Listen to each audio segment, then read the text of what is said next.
Hey guys, tonight we're stepping into the kind of silence that could freeze a room. Picture it. A man sits at the back of a dimly lit social club in Little Italy, his eyes sharp but tired, his voice nearly extinct, his presence loud enough to hush even the cockiest street tough. That man is Aniello Dellacroce, Neil to those who dared to call him anything at all. He doesn't bark orders or strut in silk suits. He doesn't need to, because when Dellacroce looks at you, you feel your past, present, and future getting measured. You're about to enter a world where quiet men run loud empires, where deals are sealed with a glance, and mistakes buried 6 feet deep with a rosary and a warning. It's 1985, the twilight of one of the most feared underbosses the American mafia has ever known, and you're about to fall asleep to the rhythm of his soft footsteps echoing through the corridors of power. So, before you get comfortable, take a moment to like the video and subscribe, but only if you genuinely enjoy what I do here. And let me know in the comments, where are you listening from tonight, and what time is it there? Now, dim the lights, maybe turn on a fan for that soft background hum, and let's ease into tonight's journey together. Aniello Dellacroce steps out of a black sedan on a fall afternoon in 1985. Staten Island's wind carries the scent of burnt leaves and cold pavement. His overcoat flutters slightly as he walks, slow, precise, like a man who knows each footstep could be his last or someone else's. They call him the monk, not because he prays, at least not aloud, but because he's built his life on discipline, loyalty, and a terrifying stillness. Even his enemies say he's got the soul of a cloistered warrior, the kind who lights a candle with the same hand he uses to snuff out trouble. He doesn't run the Gambino family, not officially. That title belongs to Paul Castellano, the boss who prefers golf swings and steakhouse chatter to alleyway whispers. But inside the rank and file, the wise guys, the real button men, they know. Dellacroce is the one you ask for permission, the one you fear disappointing, the one whose silence carries more weight than 1,000 threats. Right now, Dellacroce is headed into the Ravenite social club. It's a familiar haunt. Old wallpaper, stale cigars, the flicker of fluorescent lights that never quite make the room feel awake. It smells like espresso, sweat, and secrets. Inside, everyone stands as he enters, not dramatically, just instinctively. Even the chairs seem to hold their breath. He nods once. No words. That's enough. They say Dellacroce never smiles. That's not entirely true. He has a smirk he saves for truly bad ideas, like the one someone's whispering about right now. Something to do with a new shipment moving through Red Hook without proper clearance. He hears it in fragments, murmurs that slink toward him like children, knowing they've done something wrong. He doesn't interrupt. He lets the noise settle, lets the men around him sweat it out. Then, after a long pause, he lights a cigarette and exhales like he's letting go of someone's future. The message is clear. Fix it. Fast. In this world, Aniello doesn't need to shout. He spent decades training his crew like a monastery of wolves, silent, lethal, loyal. That silence wasn't born in a day. It was sculpted. And if you want to understand it, you have to go back to when Aniello was just a skinny Italian kid running through the alleys of East Harlem, stealing glances at the men in suits who never looked afraid. Dellacroce was born in 1914, a child of Italian immigrants in a neighborhood where fear and ambition came wrapped in the same newspaper. His father worked odd jobs. His mother kept a spotless apartment no matter how many people squeezed inside. The boy learned early how to disappear into the wallpaper. He'd watch people instead of speaking, Let the other kids chase trouble. He followed shadows. One story says he once sat so still at the dinner table that a visiting uncle thought he'd fallen asleep. He hadn't. He was memorizing the cadence of grown-up conversations, the politics, the tension, the casual cruelty that could flicker behind a smile. By his teens, Aniello was already making deliveries for local toughs. Packages no one opened, names no one repeated. He'd never brag. He'd never even flinch. That quiet reliability made him more useful than 10 loudmouths trying to earn stripes with their fists. Historical records from the 1930s show a surge in organized activity among young Italian Americans in Manhattan and Brooklyn. The Great Depression had squeezed the working class, and in the vacuum, mob families offered a twisted version of security. If the law couldn't feed you, maybe a made man could. Dellacroce thrived in this environment. He never craved attention, only trust. He learned from older men like Vincent Mangano and Albert Anastasia. Legends of murder, yes, but also masters of internal order. Some say Dellacroce became a made man before he was 25. Others claim he was just a ghost in the machine, too quiet to be noticed until he'd already sunk into the family's roots. Many people still think that he orchestrated a cleanup after a failed hit in Hell's Kitchen, one so clean no bodies were ever found. So what do you think? Coincidence or careful art? In time, he would earn something rarer than fear. Respect. The kind you don't buy or beat out of someone. The kind that only comes when your name alone makes men reconsider their next sentence. Back in 1985, inside the Ravenite club, he finishes his coffee and nods again. Meeting adjourned. Outside, the clouds hang low. Aniello steps back into the sedan. His driver doesn't speak, just turns the key and pulls away. Dellacroce's face is calm, unreadable. Inside, he's replaying conversations, measuring silences, preparing for fractures that haven't yet begun to split. This is the story of a man who built an empire without ever needing to raise his voice, who watched bosses rise and fall, bodies drop and vanish, while he stayed rooted, unmoved, like an altar made of stone. And he's only just begun. East Harlem in the 1920s is a place where sounds never sleep.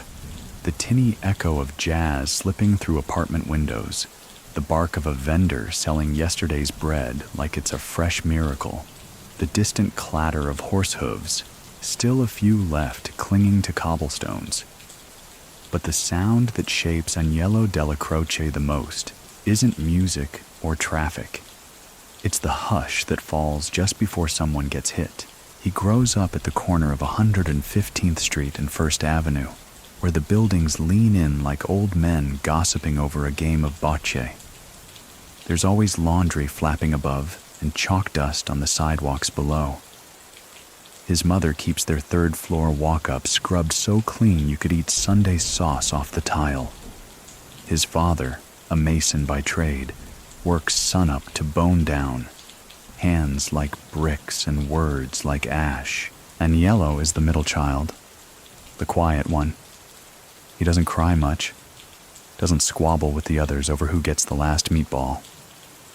He watches, observes. There's a narrow alley behind their tenement where he sits for hours, elbows on knees, chin resting on one closed fist. Even as a boy, he prefers corners, the kind where he can see everyone but stay unseen. He's not poor by East Harlem standards, but he's certainly not secure. Every dollar matters, and every shortcut has a cost. Neighborhood boys his age trade their mother's peace of mind for extra nickels running packages between bodegas and card rooms. Aniello joins in quietly when no one's watching. He doesn't ask questions. He just moves. At 12, he's already being tested. A man named Salvatore, Sally Butcher Capelli slips him a paper bag, no smile, no words. Aniello delivers it uptown, dodging police and potholes. He gets home before sunset and doesn't mention it. 2 days later, Sally gives him a quarter and a nod. No praise, just validation. And that's all Aniello needs. By 14, he knows who runs what block, knows which men drink to remember and which drink to forget, knows the difference between a shakedown and a sit-down. He's a sponge in a suit 2 sizes too big, absorbing hierarchy, absorbing power dynamics. One uncle jokes he's a mute. Another mutters, he's the kind you'll answer to one day. One historical fact that shaped Aniello's early years. During Prohibition, East Harlem was a hotbed of bootlegging and mob activity. The 5 families were still solidifying, and young men were often absorbed into crews without ever signing up. It was less a job interview and more a quiet tap on the shoulder at midnight. Aniello's first real crew work comes at 16. He starts trailing older boys during collections, watching how they knock, how they don't flinch, how they speak just enough and leave before a second cup of coffee is offered. He learns that the ones who talk loudest usually end up bleeding on linoleum. The smart ones, the survivors, talk with their eyes. He doesn't throw punches unless it's expected, but when it is, he doesn't hold back. One day, a kid named Frankie slaps him on a dare. Aniello grabs the boy by the ears and drives his knee into his nose so hard it bends sideways. He doesn't boast about it, doesn't even smile, just turns and walks home like he forgot to buy bread. That night, Sally Butcher calls him stone-faced. It sticks. In these years, Aniello also becomes something rare, a favorite of both street guys and upstairs men. He knows how to carry a message up the chain and still nod at the janitor on the way down. He has no hunger for limelight. He's the kind of kid who learns your habits just by watching you light a cigarette. At 17, he's already been trusted with cash drops, message runs, and the occasional quiet warning. He never repeats anything. One time, a low-level soldier named Reno tries to get him talking. "What did the old man say to Mickey today?" He presses. Aniello looks at him blankly. "Ask Mickey. Even that line feels like too much." One night, while walking home, he hears shouting from a basement apartment. A woman screaming, a man growling back. Aniello pauses, then walks away. He's not unfeeling, but he's not reckless. And he knows, especially in East Harlem, that stepping into private war zones gets you remembered for the wrong reasons. Still, he notes the sound, registers the pitch of fear. That's a thing Aniello does. He catalogs sounds, files them away for future use. The creak of a door that doesn't latch right. The way footsteps change when someone's carrying weight. He doesn't write these things down. He carries them like scripture. Many people still think that Aniello's early calm came from religious devotion. His nickname, the monk, lends itself to the idea of cloisters and candles. But so what do you think? Was it faith or simply discipline mistaken for piety? In truth, it was neither. It was survival. Aniello knew that chaos is a loud man's game. Control belongs to the quiet, and in the years to come, that silence would become his signature. At 19, he officially joins a crew under Albert Anastasia's orbit. It's not formal yet. He isn't made, but he's trusted. He starts to dress differently. Not flashy, never flashy, but clean. Dark suits, pressed collars. He gets his shoes shined every Sunday even if they don't need it. His father, now older and coughing more, notices the change. "You going to church more?" he asks. Aniello nods once, then leaves before breakfast. His mother says nothing, but her prayers become longer, more desperate. In his first year under Anastasia's umbrella, Aniello carries out tasks that blur the line between suggestion and violence. He doesn't volunteer. He simply never refuses. That alone earns him attention. The bosses like obedience, but they respect quiet initiative even more. By 21, he's the man you send when something delicate needs handling. A clerk's been skimming? Dellacroce sits with him for coffee. Just coffee. The clerk returns the money by morning. No police report. No bruises. Just a new fear that wears a gray suit and finishes its espresso without blinking. And here's a funny thing. Dellacroce never develops a taste for excess. No gold rings, no nightclubs. He doesn't gamble much. He doesn't drink heavy. He never marries. Some say he keeps a mistress in Staten Island, a woman who sells religious candles and never speaks above a whisper. But no one knows for sure. That kind of mystery only adds to the myth. Soon, kids on the block whisper about him the way they used to whisper about Capone. Don't look him in the eye. If he taps the table twice, you're in trouble. He knows if you're lying by how fast you blink. None of that's written down, but it spreads. And Dellacroce doesn't correct it. Why would he? By the time he turns 25, he's not the biggest, the richest, or the loudest, but he's becoming something more valuable. The man no one wants to disappoint. The 5 points might have faded from newspaper headlines by the 1930s, but for Aniello Dellacroce, its shadows never quite left the air. He walks those blocks like a monk passing through a haunted monastery. Mott Street, Mulberry Bayard, they're all etched into the soles of his shoes. Every crack in the pavement seems to whisper some old betrayal, some long-settled score. By now, Dellacroce is considered reliable by men whose approval can't be bought with drinks or flattery. These are men who build silence into their business models, who know the value of a runner who doesn't flinch when handed a locked briefcase, or worse, a hollow-eyed look from a capo asking for a favor that ends things. It's the early 1930s, and New York is undergoing a cold reorganization.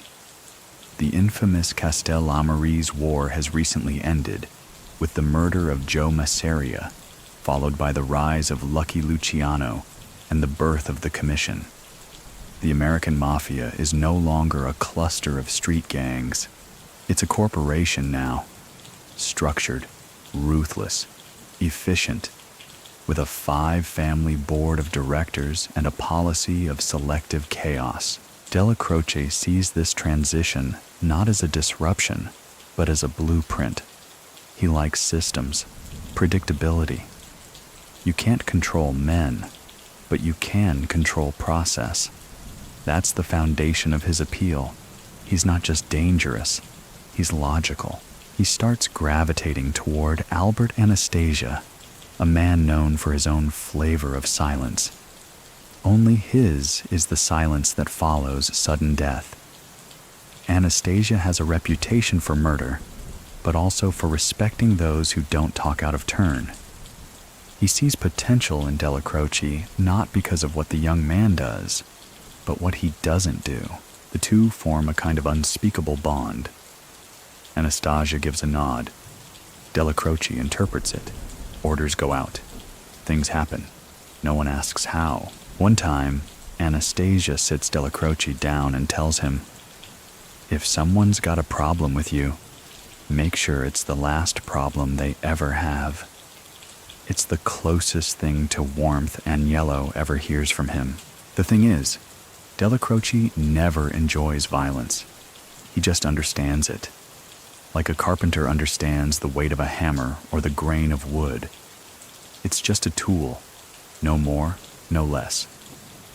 He prefers intimidation, subtle pressure, The kind that makes a man rethink his entire career path before breakfast. One incident from these years becomes legendary in hushed circles.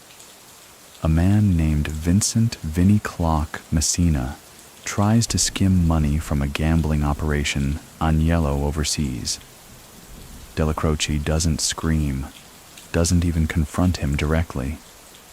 Instead, he shows up at Vinnie's brother's bakery one morning, buys a single loaf of bread, leaves exact change on the counter, and walks out. The next day, Vinnie turns in twice what he owes. No mention of the bread, no further problems. That's how Dellacroce works. 1 part message, 2 parts mystery. Many people still think that Dellacroce might have been involved in the early formation of Murder, Inc., the shadowy enforcement arm that operated in Brooklyn during the 1930s and 40s. The truth? Hard to say. So what do you think? Did the monk from Harlem help design the machine that ran on silence and blood? What is known is that Dellacroce begins rising through the Gambino family, which has not yet taken on its famous name. Back then, it's still under the shadow of the Mangano brothers, Vincent and Philip. And when Vincent disappears in 1951, and Albert Anastasia is rumored to be behind it, Dellacroce is already well placed to ride the shift in leadership. He never oversteps. He's not flashy. But behind every new arrangement, Dellacroce is seated just off camera, 1 step behind the throne. A man like that doesn't need a crown. He needs consistency and fear. Around this time, he moves out to Staten Island, not the glittery part with sea views and landscaped lawns, but a quiet corner near Dongan Hills, the kind of place where neighbors don't ask questions, and the trees are old enough to keep secrets. His house looks unremarkable, a 2-story colonial with storm windows and a stone walkway, but those who visit never forget it. Inside, the living room is sparse. A leather chair, an ashtray that's always clean, and a grandfather clock that ticks just a little too loudly. There's no TV in the den, no art on the walls, just stillness. The kitchen, however, smells like fresh basil on Sundays. He cooks, always alone. Pasta aglio e olio, thick soups, the occasional roast. Food is ritual. A way of creating normalcy in a life where the abnormal is the baseline. He answers his own door. Doesn't let soldiers wait long. He listens more than he speaks. Sometimes, he just offers coffee and nods, and the man leaves with a decision he didn't know he'd already made. Back in the city, Dellacroce now runs his own crew. Not the biggest, but easily the most feared. He favors men like him, quiet, efficient, low profile. No gold chains, no loud cars, just purpose. One of his protégés, years later, will describe him like this: "If you talk too much, Neil made you nervous. If you talk too little, he made you sweat." One fact about Dellacroce's influence: by the mid-1950s, FBI surveillance had already begun tagging his name as Silent Coordinator. That means no phone taps, no meetings they could bug, no paper trail. Dellacroce was the human version of white noise, present but impossible to record. And it's around this era that his nickname becomes cemented, the Monk. It starts as a quiet joke. One of his soldiers remarks that he keeps his house like a monastery. Another says he never blinks, never flirts, never curses. Someone else notices he's always the first to arrive at a wake and the last to leave. Soon, the name sticks, not as a dig, but as reverence. Aniello Dellacroce, the monk of Staten Island. A man who carries both scripture and sentence in his back pocket, and he doesn't seem to mind. In fact, if he minds anything at all, no one can tell. If East Harlem carved the edges of Aniello Dellacroce, and the 5 points refined his contours, It was the Gambino family, though not yet bearing that name, that etched him in stone. It's the early 1950s. The war drums have quieted. The Castellano's shakeup is in the rear view, and Anastasia now holds the title of boss, stepping in after the convenient disappearance of Vincent Mangano. It's a new era, but one still powered by old instincts, fear, loyalty, and the value of saying less. Aniello Dellacroce becomes Anastasia's right-hand man, not because he campaigns for it, not because he demands tribute or throws flashy parties, but because Anastasia simply trusts him more than anyone else. Trust, in this world, isn't a handshake or a blood oath. It's who you send when you need to sleep soundly after giving an order that might echo forever. To the outside world, Dellacroce is an underboss in the shadows, but to the rank and file, he's more than that. He's the human embodiment of omerta. He doesn't just follow the code, he is the code. It's said that once, during a sit-down over disputed territory in Bensonhurst, a younger soldier raised his voice. Dellacroce didn't move, didn't flinch, just stared. The soldier left the meeting pale and sweating. He later apologized not for the argument, but for the volume. Dellacroce learns quickly that while Anastasia is feared, he's unpredictable, volatile. You never quite know whether Albert will kiss your cheek or smash your head into a phone booth. And so, Dellacroce becomes the counterweight, the ballast, a monk-like figure who brings structure to the storm. Their dynamic is almost spiritual. Anastasia is fire, Dellacroce is stone. Together they burn and build. One historical fact from this time: Albert Anastasia was widely considered the head of Murder, Inc., the syndicate of hitmen operating out of Brooklyn that executed enforcement operations for the mob. Whether officially tied to it or not, Dellacroce certainly learned its quietest lessons: efficiency, secrecy, zero traces. If Anastasia was the scream in the dark, Aniello was the whisper just before it. By now, Dellacroce has command over multiple crews. Not in the open, not the way the flashier capos handle business, but through intricate webs of trust. He prefers soldiers who can walk into a restaurant, collect protection money from 3 tables, and leave without disturbing anyone's soup. He rarely leaves Staten Island unless necessary. When he does, it's like a shadow moving across the Hudson. No motorcade, no fanfare, just a single car, a silent driver, and sometimes a rosary twisted around his fingers. Many people still think that Dellacroce was the one who advised Anastasia to ease up on executions, sensing the feds were circling with new tools: wiretaps, RICO, psychological warfare. So what do you think? Was he the quiet hand of restraint behind the Lord High Executioner? If so, it wasn't enough. October 25th, 1957. Albert Anastasia is murdered in a Manhattan hotel barbershop. It's one of the most infamous mob hits in American history.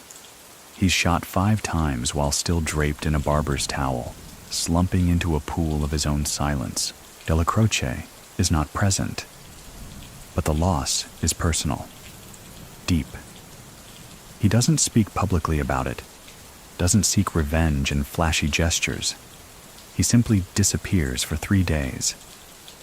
When he reemerges, his face is unreadable, but something in him has calcified.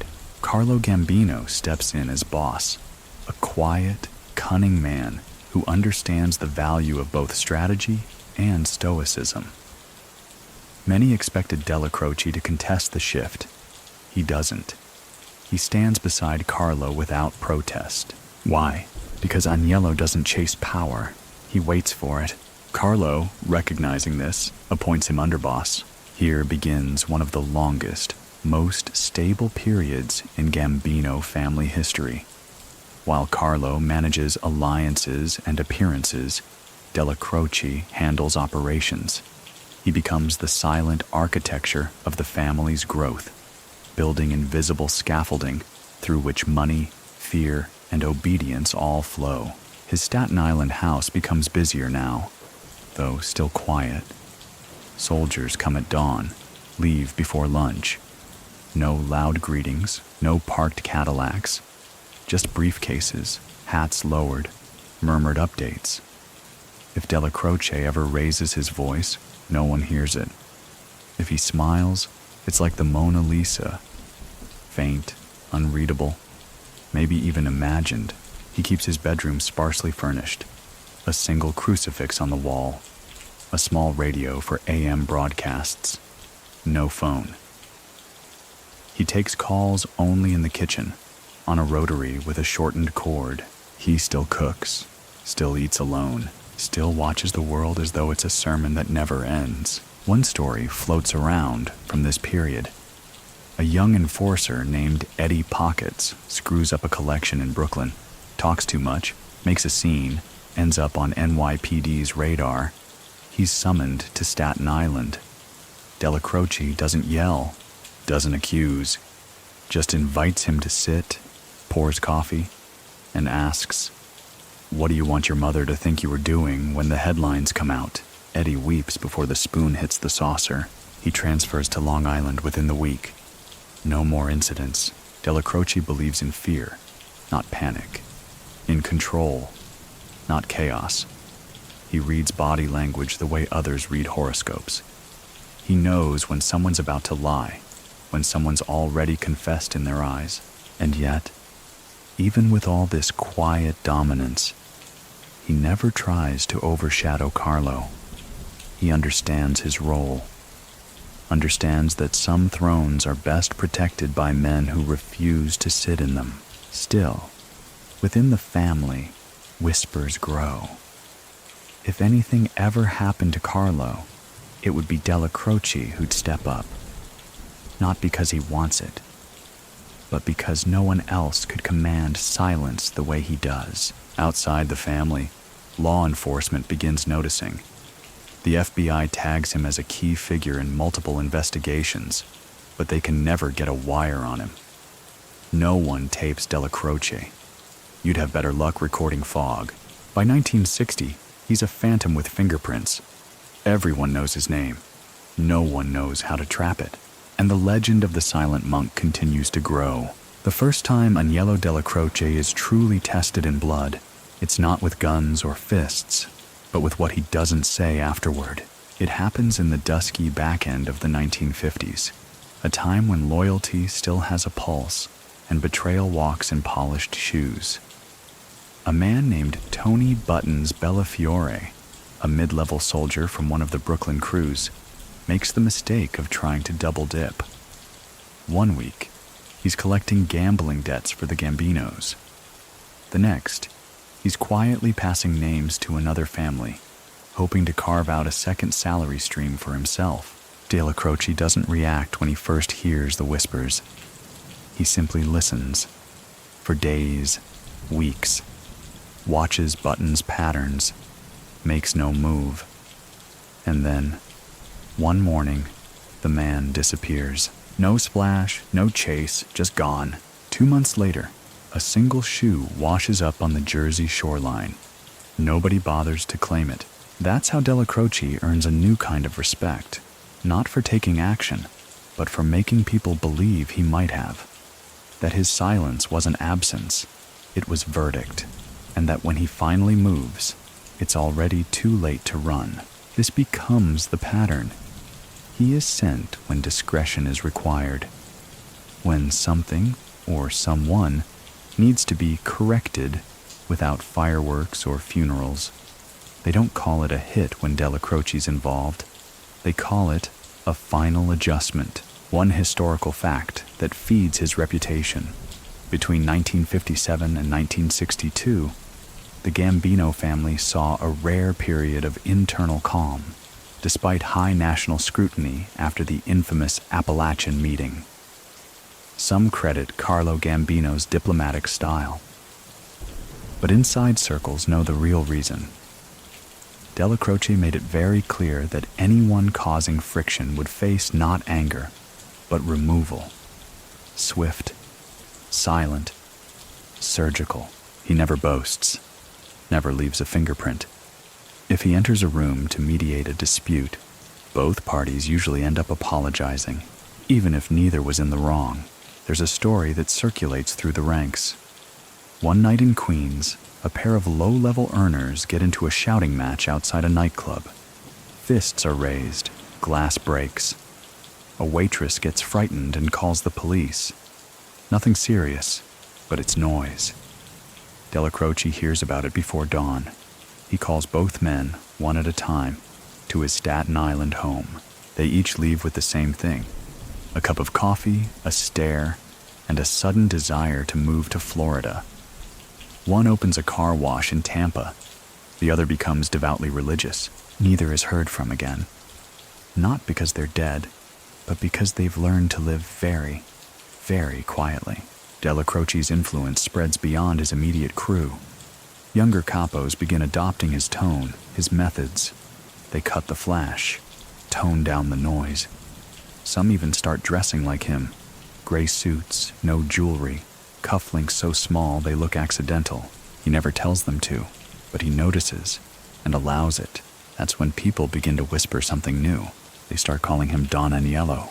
It's not a title. Not officially. Carlo Gambino is still the boss, and Dellacroce never once acts like he wants the seat. But the gesture, saying Don Aniello, it's a quiet bow, an acknowledgement that the true weight of the family doesn't always sit in the chair at the head of the table.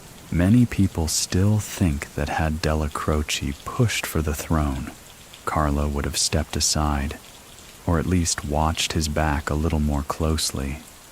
So what do you think? Was Aniello content in the shadows? Or did he simply understand that power guarded by silence lasts longer? Meanwhile, law enforcement continues circling. The FBI begins mapping the structure of the Gambino family, placing Dellacroce near the center of every organizational diagram they draft. But they can never pin anything. His name pops up in surveillance reports, in whispered testimonies, in secondhand stories about this guy who never blinked, but they can't prove anything. Why? Because Dellacroce doesn't use phones, doesn't sign anything, doesn't threaten people. He just pauses until they fill in the blanks. The man is a black hole in a gray suit. His routines remain unchanged.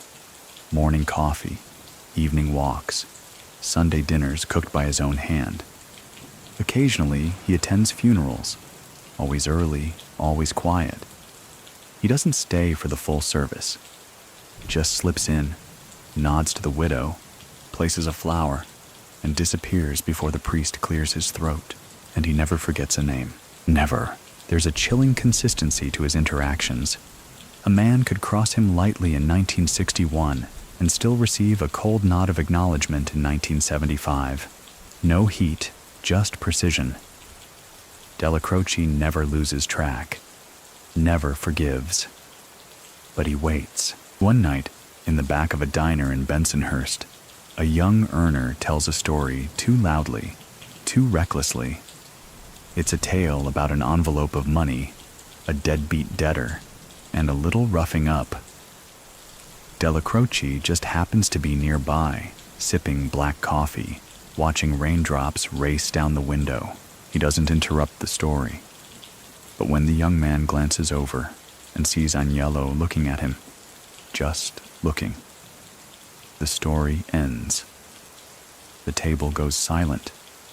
The next day, that earner turns in his envelope 3 days early. No explanation. Just adjustment. This is how Dellacroce enforces order. Not with violence, but with gravity. Men orbit him like cautious satellites, afraid to veer too close, yet unable to pull away. There's even a saying that forms around this time. If you hear nothing, it's kneel. The nickname Neil, an Americanization of Aniello, becomes almost a code word among those inside the family. You don't say his name when you talk business. You say, "Has Neil heard?" or "Did Neil nod?" And that's all you need. And outside the family, Dellacroce is invisible. He doesn't show up in public records, doesn't appear at banquets or social events. You won't find him cutting ribbons or shaking hands. No charity dinners, no public-facing unions. He's not interested in the illusion of legitimacy. He is legitimacy, the kind built not on handshakes, but on silences too loud to ignore. Still, the next decade is approaching, and with it comes change. The old ways are starting to flicker. Younger men are rising, louder, hungrier, flashier, and while Dellacroce remains the constant moon above it all, even he can feel the tremor of what's to come. The question isn't whether Aniello Dellacroce can weather that change. The question is whether the world can survive what happens when he finally says nothing at all. When Carlo Gambino names Aniello Dellacroce his underboss, it's more than an administrative move. It's a vow to the old guard, a signal that, despite the changing tides, silence still holds value. The 1960s are knocking, and America is shifting, culturally, politically, technologically. But inside the Gambino family, Dellacroce stands like a stone cross in a field of static. He's not flashy like other capos. He doesn't lean on politicians, doesn't attend ribbon cuttings or smile for photos. He doesn't sit in front of steakhouse windows. His power is not in his presence. It's in the idea of his presence. No one wants to be summoned by Neil. They want to avoid the very possibility of it. At first, Dellacroce operates out of Brooklyn, but soon he reestablishes the heart of his operations in Manhattan, specifically at 247 Mulberry Street, the Ravenite Social Club. The place looks unimpressive, just another unmarked door among 100, with faded paint and a doorbell that barely works. But to insiders, it becomes a chapel.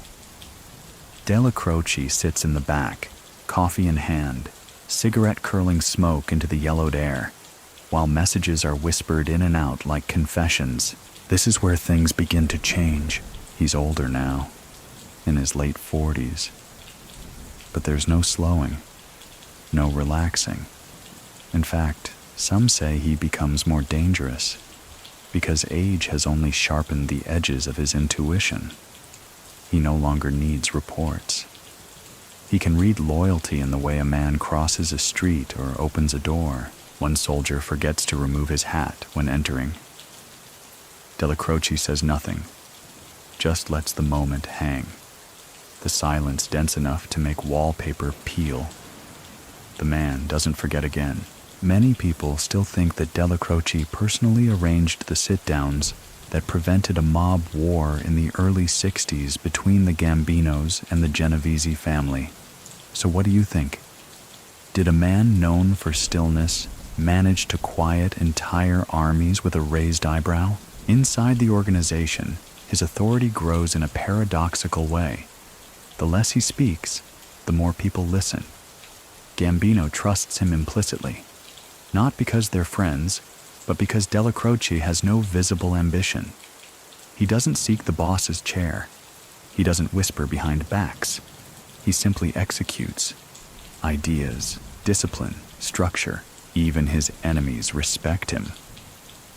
Vito Genovese, known for crushing opposition like eggshells, once referred to Dellacroce as a man who knows the cost of a word. That wasn't a compliment. It was a warning. Dellacroce's presence solidifies the hierarchy. Gambino at the top, Dellacroce beneath him, ensuring the gears turn. Under them, captains and soldiers fall in line, knowing one step out of rhythm might trigger a stare from Neil they won't forget. And all the while, the monk maintains his rhythm.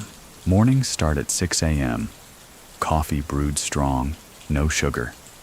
He reads the daily news, scans for names, never his own. Mid-mornings are for brief meetings, always short. By afternoon, he's either walking Staten Island's quiet streets or sitting in the Ravenite's rear corner, smoke rising from his cigarette like incense. He rarely eats in public, never drinks to excess, never brings a date to any gathering. No mistresses on the payroll, no flashy homes in Miami. Just his modest Staten Island house and a reputation built like bedrock, one historical fact law enforcement latched onto. During the 1960s, surveillance footage captured Dellacroce attending multiple funeral services of known mafia figures, always dressed simply, always silent. He was known to kneel longer than others, whispering something no one could hear. Some believed he was praying. Others thought he was taking inventory of who showed up late. But the biggest sign of Dellacroce's rise isn't in what he does. It's in what others stop doing. Men begin to hold back jokes in his presence. Others rehearse their sentences before speaking. A few even start changing their wardrobes. Gray suits, black shoes, no loud patterns. They are becoming monks in his image, and yet Dellacroce remains distant. Not cruel, not cold, but unreachable. You could be standing next to him and feel like you were in another state. His eyes carry something ancient, something half buried under the weight of decisions no man should have to make. It's during this period that younger blood begins to rise. Men like Roy DeMeo, Sammy Gravano, and most notably, John Gotti. These are men who live louder, faster. They move with hunger. But even they pause when Dellacroce's name is mentioned. Gotti, especially, begins hovering near Dellacroce's orbit. Not closely, not obviously, just often enough to learn something. Dellacroce notices. He doesn't encourage the attention, doesn't mentor, but he doesn't turn it away either. Perhaps he sees something in Gotti, a fire unchecked, a storm waiting to name itself. Still, he keeps distance. The monk doesn't train hurricanes. He studies them. One cold evening in 1967, Dellacroce is seen walking out of a church long after Mass ends. A reporter tries to snap a photo. Dellacroce doesn't flinch, doesn't turn, just walks calmly down the stone steps and disappears into a waiting car. The photo never prints. The reporter, oddly enough, misplaces the role. Some say the monk made a call. Others say he made a point. But not even Dellacroce can control everything. The country is shifting. Law enforcement is evolving. The FBI has learned from years of frustration. New laws are being written, new strategies devised.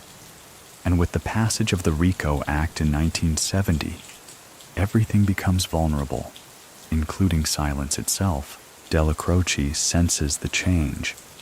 Not visibly, but those closest to him note that he starts reviewing things more closely, repeating less, cutting certain men from his weekly schedule. He becomes even more careful, if such a thing were possible.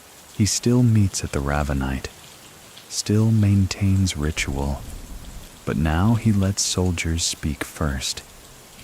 He watches what they don't say more than what they do. One day, a young associate asks if the FBI could ever bring down the family. Dellacroce answers with a single sentence. They'll need more than tape to hear what matters. And that, as always, is the end of the conversation. By the early 1970s, Aniello Dellacroce is no longer just a man. He's an institution, a myth wearing cufflinks. His legend circulates not only through the Gambino family, but throughout all 5 families, whispered between soldiers like folklore. He's referred to as the spine of the commission and the man with no tells. Even men who don't fear death seem to fear disappointing him. The Ravenite Social Club remains his nerve center. From behind its smudged glass door, Dellacroce receives capos, collects updates, and offers decisions so subtle they sometimes arrive in a blink or a half-grunted sigh. His corner seat becomes a kind of shrine. Soldiers who enter know to leave the air empty around it. No one sits there unless invited, and no one speaks when Dellacroce is reading. Even if it's just the classifieds, there's an unspoken elegance to the way he moves through this world. While others are cultivating public personas, Dellacroce is cultivating invisibility. When he does attend family weddings or wakes, he's there for exactly 14 minutes. Long enough to nod, offer condolences, and issue 3-word blessings that feel like contracts. By now, the FBI is fully aware of his importance. Surveillance units are parked across from the Ravenite nearly every day, snapping grainy photos and logging names. They even develop a term for his style: zero spillage, meaning no paperwork, no slips, no loose talk. They can't get wiretaps to stick. They can't even find reliable stool pigeons to talk about him. Because if Dellacroce trusted you, you didn't talk. And if you did talk, you weren't trusted in the first place. One historical fact underscores this frustration. Despite decades in the upper tier of the mafia, Dellacroce's name rarely appears in transcripts until the late 1970s, and even then, it's always second-hand. The government knows he's the axis, but they can't find a crack in the wheel. That's not to say he's without movement. Behind the scenes, Dellacroce is managing more than operations. He's managing personalities. The crew is growing more restless. Younger men are becoming bolder. Some see the media attention surrounding the mob as a badge of pride. They crave headlines, infamy, flash. Dellacroce sees this as rot. He keeps the old code alive. Low profile, honor among thieves, business over ego. He doesn't scream when these new boys show up with pinky rings and pastel suits. He simply stops calling them. They learn quickly, or they vanish quietly from his rotation. But there's one younger man who intrigues him, John Gotti. Gotti, still working under Carmine Fatico, is brash, impulsive, and disturbingly charismatic. He's got the swagger of a movie gangster and the instincts of a street predator. He earns fast, spends faster, and punches before he calculates. In every way, he is the antithesis of Dellacroce. And yet, there's something about him Dellacroce begins observing from a distance. He notes how Gotti commands loyalty from his crew, how he doesn't back down even when older capos glare across the table. Gotti is raw, but he's also real. He doesn't play coy or shuffle his feet when threatened. He meets the world like a man who expects to win the fight because he already did in his head. Dellacroce doesn't rush in. He doesn't take Gotti under his wing right away. Instead, he watches, sends subtle signals, a nod here, a rare approval there.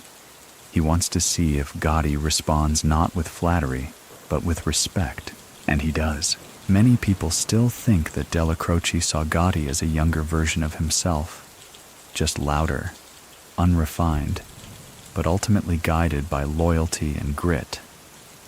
So what do you think? Was the silent monk quietly grooming a storm? Or was he simply tolerating a future he couldn't stop? The pairing fascinates everyone around them. Gotti, full of movement and impulse. Dellacroce, anchored like an ancient statue. When they speak, Gotti often leans in, animated, hands slicing the air like punctuation. Dellacroce, meanwhile, nods slowly, never rushing. His replies sometimes delayed long enough to make people think he's forgotten the question. But when he does respond, it lands. He never gives Gotti commands, just options, observations, and warnings. One story. Gotti complains about another capo skimming off hijack jobs near JFK. He wants to act loudly. Dellacroce just says, "Loud men don't finish well." That's it. No names, no threats. But Gotti gets the message. And for a time, he listens. It's worth noting that Dellacroce never tries to modernize himself. He doesn't adapt to the flashiness creeping into the mob, doesn't play the image game. When asked once by a younger soldier why he doesn't use bodyguards like other underbosses, Dellacroce shrugs and replies, "If I need guards, I already lost." That reply circulates faster than a murder order. Still, the law is closing in. The FBI, desperate for leverage, begins flipping lower-tier players. One after another, indictments roll out. Courtrooms fill. Names get named, but never his.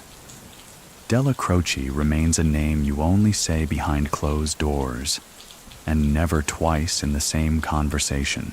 Even prosecutors admit, off record, that Dellacroce is the last of the untouchables, but Dellacroce isn't romantic about it. He knows the noose tightens slowly. He knows the fall of old friends like Joe Colombo and Vito Genovese weren't flukes. They were warnings. And he also knows he's not immortal, so he starts preparing. Not a will, not a getaway plan, a philosophy. He begins shaping the younger crew, those who still listen, into monks of their own. Quiet earners, thoughtful runners, men who understand that power doesn't live in spotlights, but in silence. And yet, he knows the tide is shifting, because even as he molds the future, the present keeps demanding more noise, and the loudest drum of all is beating in the chest of John Gotti. By the mid-1970s, the Gambino family has two heads, one public, one pulsing quietly beneath the surface. On paper, Paul Castellano is the boss, appointed by Carlo Gambino before his death in 1976. He's the face of the family, the businessman, the diplomat, the man who prefers filet mignon to back alley meetings.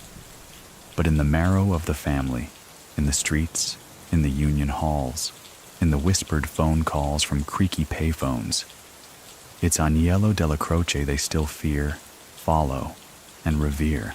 The transition is careful, calculated. When Carlo Gambino dies peacefully in his Long Island home, some believe Dellacroce might step up, claim the throne that many felt was already his in spirit. But he doesn't. He bows his head, delivers a sparse eulogy, and accepts Castellano's rise without a word of protest. Why? Because Dellacroce doesn't want the crown. He wants the code to survive. Many people still think that Gambino's appointment of Castellano over Dellacroce was meant to split the family deliberately, to keep power balanced between the white-collar wing and the blue-collar soldiers. So what do you think? Was it betrayal or preservation? Dellacroce swallows the decision like bitter wine. He doesn't complain, doesn't maneuver behind the scenes. He simply continues doing what he's always done, running the street crews with efficiency, fear, and eerie calm. Castellano handles the real estate, the construction unions, the business fronts. Dellacroce, meanwhile, handles everything else: loan sharking, hijacking, racketeering, and the core muscle of the organization. They become a two-headed beast.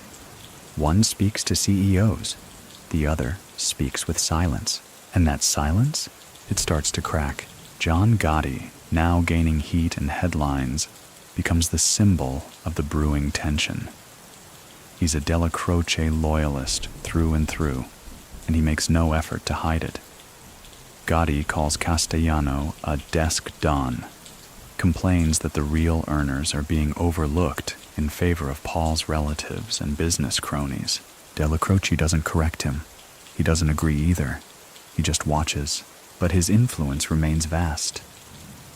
Soldiers still line up at Ravenite, tributes still arrive at his Staten Island home in carefully folded envelopes. Even Castellano knows not to interfere too much in Dellacroce's world. There's a quiet understanding. Dellacroce runs the streets. Paul stays in the suburbs. One historical fact about this arrangement: the FBI noted in internal memos from 1978 that Dellacroce commands more emotional loyalty than Castellano from rank-and-file soldiers. They weren't wrong. While Castellano was negotiating high-rise contracts and lobbying politicians, Dellacroce was keeping the streets in order with nothing but eye contact and cigarette ash. Inside the Ravenite, nothing changes. Dellacroce still arrives early, sits in the same spot, never speaks more than necessary. And still, men confess sins in the pauses between his sentences. He becomes something more than an underboss. He becomes ritual. There's a new rumor that if you're summoned to Dellacroce's home and he makes the coffee himself, you're safe. If he doesn't offer anything, start sweating. That's the thing about Dellacroce. Even his hospitality is freighted with consequence. He doesn't lecture soldiers, doesn't hand out long-winded lessons. He teaches by reaction. One day, a young enforcer brags about beating a debtor just to teach him a lesson. Dellacroce doesn't even look up from his paper, just says, "You're not paid to make noise." The next week, that enforcer is transferred to a Staten Island sanitation crew, far from cash, far from power. The lesson is received. Still, Dellacroce isn't a recluse. He knows the game is evolving. He watches the news, reads indictments, studies the way law enforcement is targeting not just acts, but patterns. With RICO in play, associations are being criminalized. Conspiracy is no longer a whisper. It's evidence. So, he becomes even more deliberate, speaks even less, trusts only a handful, carries no notes, leaves no voicemail, never, ever signs a check. He still meets Gotti occasionally. Quiet walks through Roosevelt Avenue, brief car conversations with the engine still running. He doesn't give orders, just questions. One such question: what matters more to you, winning the war or surviving the peace? Gotti doesn't answer right away, and Dellacroce doesn't press. He doesn't need to. Another time, they're both at a wake in Brooklyn. A soldier had died unexpectedly. Heart attack, age 47. Dellacroce stands in the corner near the casket, whispering something to the widow. Gotti stands across the room, arms crossed, watching the future of the family pretend it hasn't already splintered. Afterwards, Gotti lights a cigarette outside. Dellacroce appears beside him, as if materialized from fog. "You can either be remembered," he says, "or repeated," then walks away. Many people still think that line was Dellacroce's final warning to Gotti. So what do you think? A caution or a dare? But warnings aside, Dellacroce never withdraws support. He keeps Gotti close, not in structure, but in soul. The younger man represents everything he disapproves of, and everything he understands will soon be necessary. Meanwhile, Castellano grows more insulated, builds his mansion in Tot Hill, attends fewer sit-downs, starts excluding soldiers from meetings unless they have business degrees or family ties. He even allegedly begins tapping phone lines within the organization. To Dellacroce, this is sacrilege. Trust is the only currency that never inflates. Still, he does not rebel. He maintains order. Even as soldiers grow restless and Gotti's circle begins murmuring of change, Dellacroce holds the line. Because, for all his silence, he believes in the structure, in the organism, in the idea that the family must survive its own flaws. But even monks grow weary. Dellacroce, now in his 60s, starts showing signs of wear. His eyes remain sharp, but his cough lingers. He walks more slowly, smokes more often. The weight of years begins to press against the corners of his suits, and yet he still comes to the Ravenite, still makes coffee, still listens, because to Dellacroce, duty doesn't end when your bones start complaining.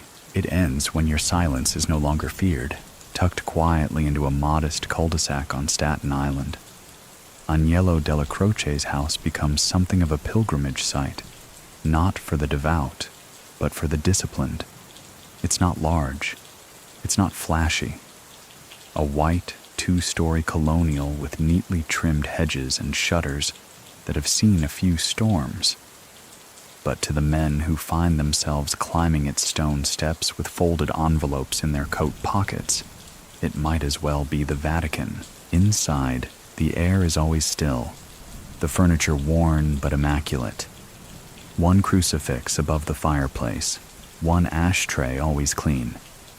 Dellacroce doesn't have bodyguards, doesn't need them. If you're at his house, you've already passed more tests than you know. He keeps the television low, if it's on at all. Mostly baseball games, the occasional black and white detective show. Something slow, something methodical.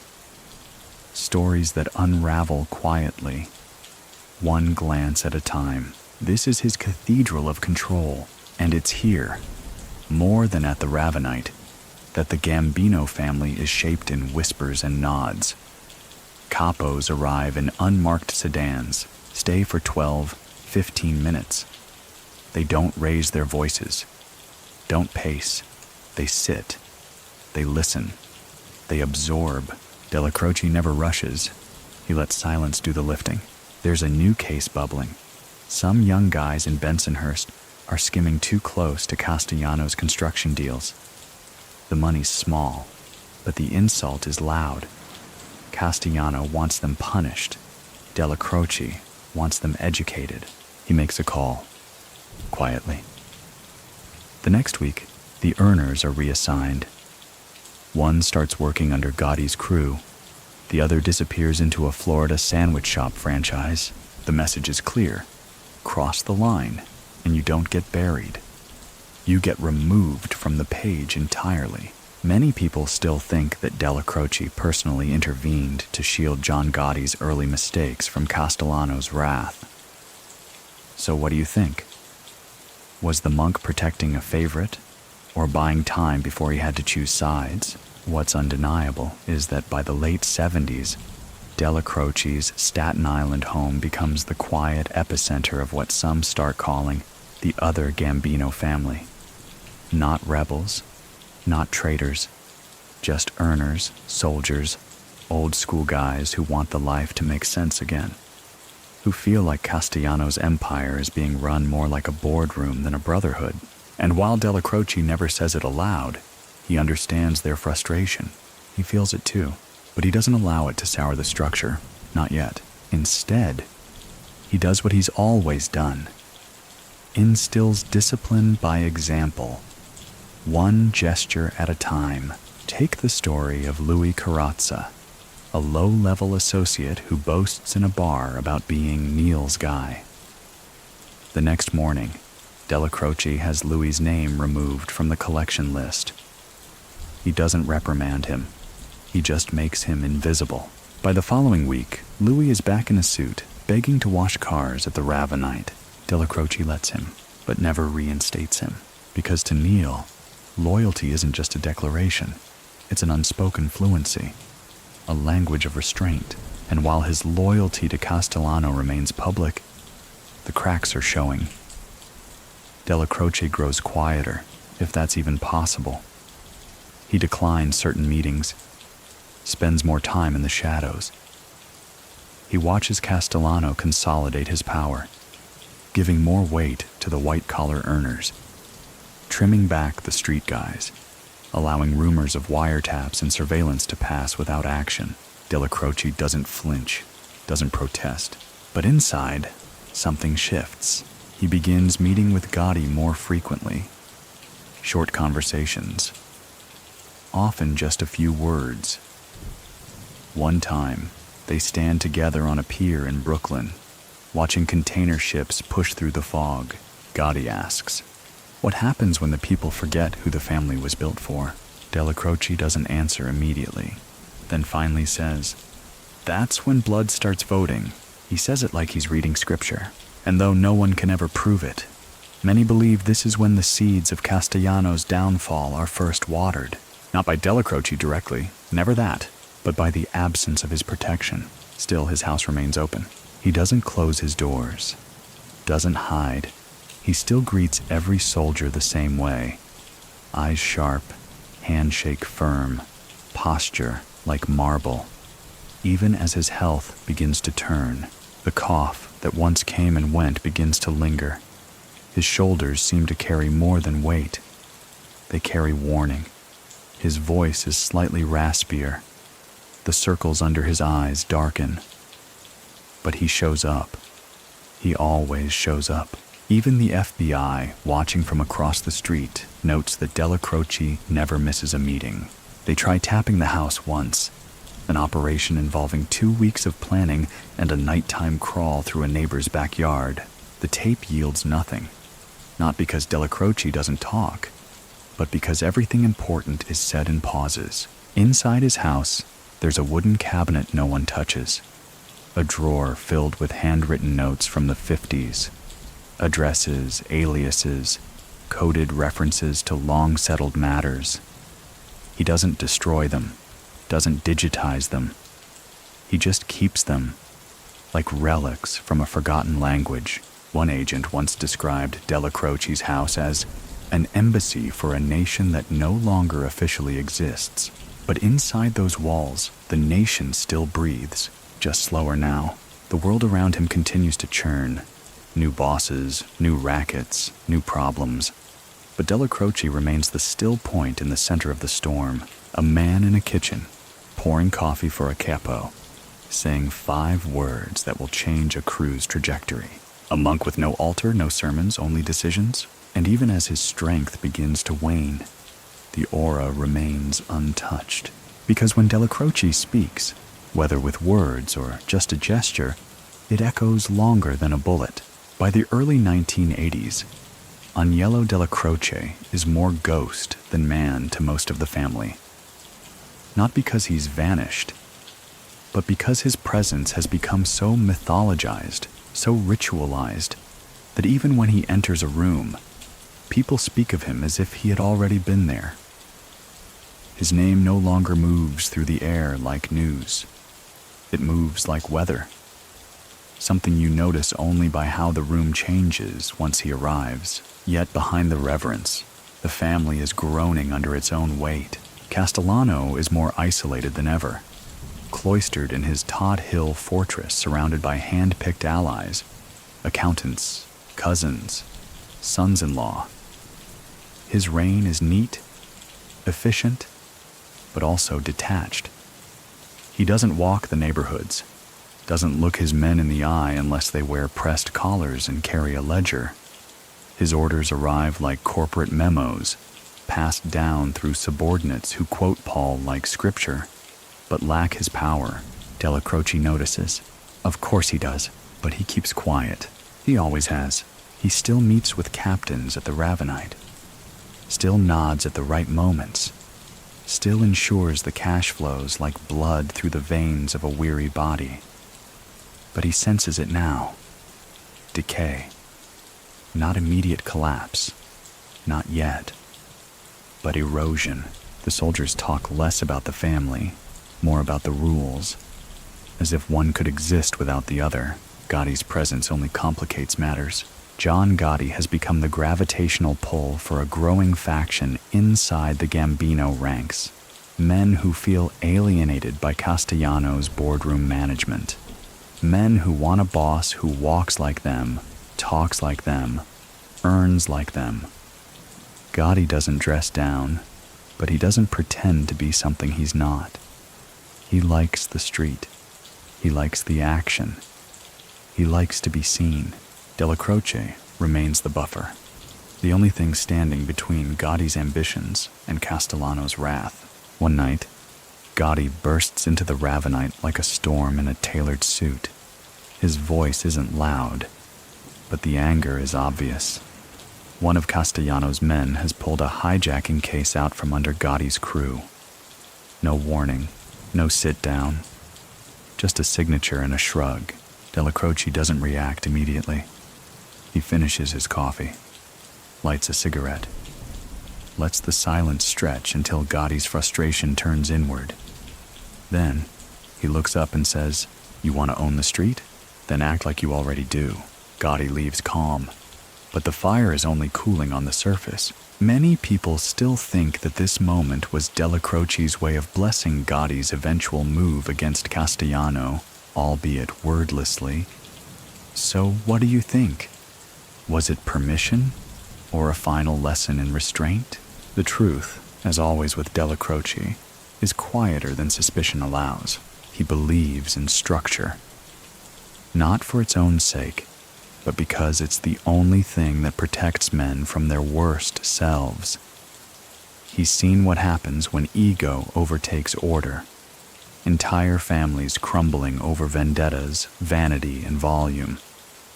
He wants the Gambino family to last beyond its kings. Still, his health continues to slip. The weight loss is subtle at first, then undeniable. His cough becomes sharper, more frequent. At first, he blames it on the smoke, the winters, the long hours. But eventually, even he stops pretending. Cancer, the kind that doesn't forgive and doesn't wait. But Dellacroce continues on, almost offended by his own body's betrayal. He keeps the same hours, sits in the same spot, listens to the same complaints. He accepts no pity, no treatment that would remove him from his duties. The only thing he allows is a single cushion added to his Ravenite chair, and even that only after two capos nearly break protocol to insist. The FBI notes his deterioration. Surveillance teams scribble down observations in the margins of their notebooks. Weight loss evident, pale, hands shaking, still commanding attention. Even from across the street they can tell. Dellacroce is running out of time, but no one dares move while he still draws breath. Not Castellano, not Gotti, not the dozens of men who wonder each week which direction the wind will blow once the monk's chair is empty. Because if Dellacroce is gone, the balance is gone, and everyone knows what comes next. One historical fact made it into court transcripts later. Multiple FBI informants noted that Dellacroce's continued presence was the only thing preventing an open war between the street crew and the Castellano camp. His silence wasn't just strategic. It was a dam holding back a flood. And it's not just about power, it's about legacy. Dellacroce has always believed that honor is not in what you build, but what you preserve. He doesn't want his name sung in bars. He wants it to disappear quietly, like a monk slipping through a cathedral after last rites. But even he can feel it now. Men whisper louder in his absence. Plans are forming. Alliances are tightening. His name is starting to feel less like law and more like memory. Still, he refuses to die in the dark. He comes to the Ravenite, thinner than ever, wrapped in an overcoat he's worn for decades. His eyes sink deeper into their sockets. His hands tremble only slightly. He drinks his espresso slower, as if measuring the minutes he has left. And yet, the room still stills when he arrives, because even in decay, Dellacroce commands. Even in decline, he defines.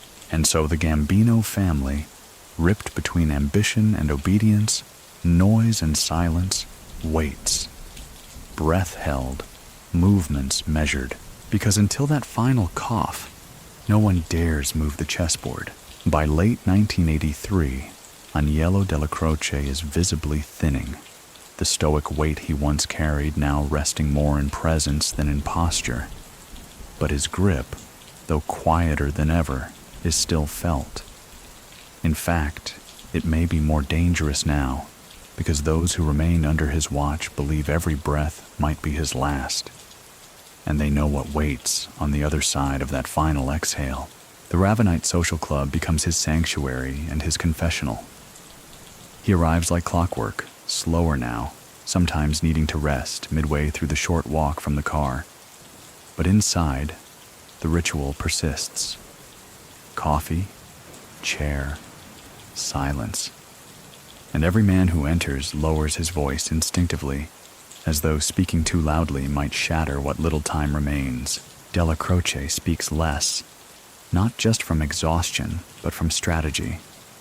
Each sentence is now a tool, each word placed with the care of a carpenter carving his last altar. Still, he sees what's happening. Paul Castellano has grown distant. Some would say indifferent. He rarely consults Dellacroce anymore, preferring his circle of white-collar earners, men more suited to spreadsheets than street corners. Castellano's mansion on Tot Hill becomes more of a symbol than a home, a fortress of glass and paranoia. And as for John Gotti, he's circling, not recklessly, at least not yet, but with a hunger so carefully masked in loyalty that even those closest to him pretend not to notice.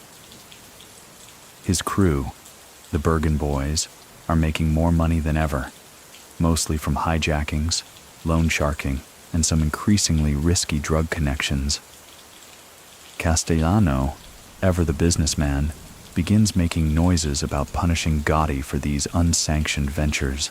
Dellacroce, upon hearing this, doesn't respond immediately. He lights a cigarette, lets it burn halfway before saying anything at all. Then, softly, "If you push a dog too long, don't be surprised when it bites with both rows of teeth." He doesn't say Gotti's name, doesn't need to. The message is received. One night, Dellacroce and Gotti meet in a parked car outside the Ravenite. No guards, no soldiers, just the two of them. The windows fog with quiet. Gotti, tense, speaks first. "He's going to push too far. You know that." Dellacroce doesn't move. Then, "When the dam breaks, don't be standing in front of it."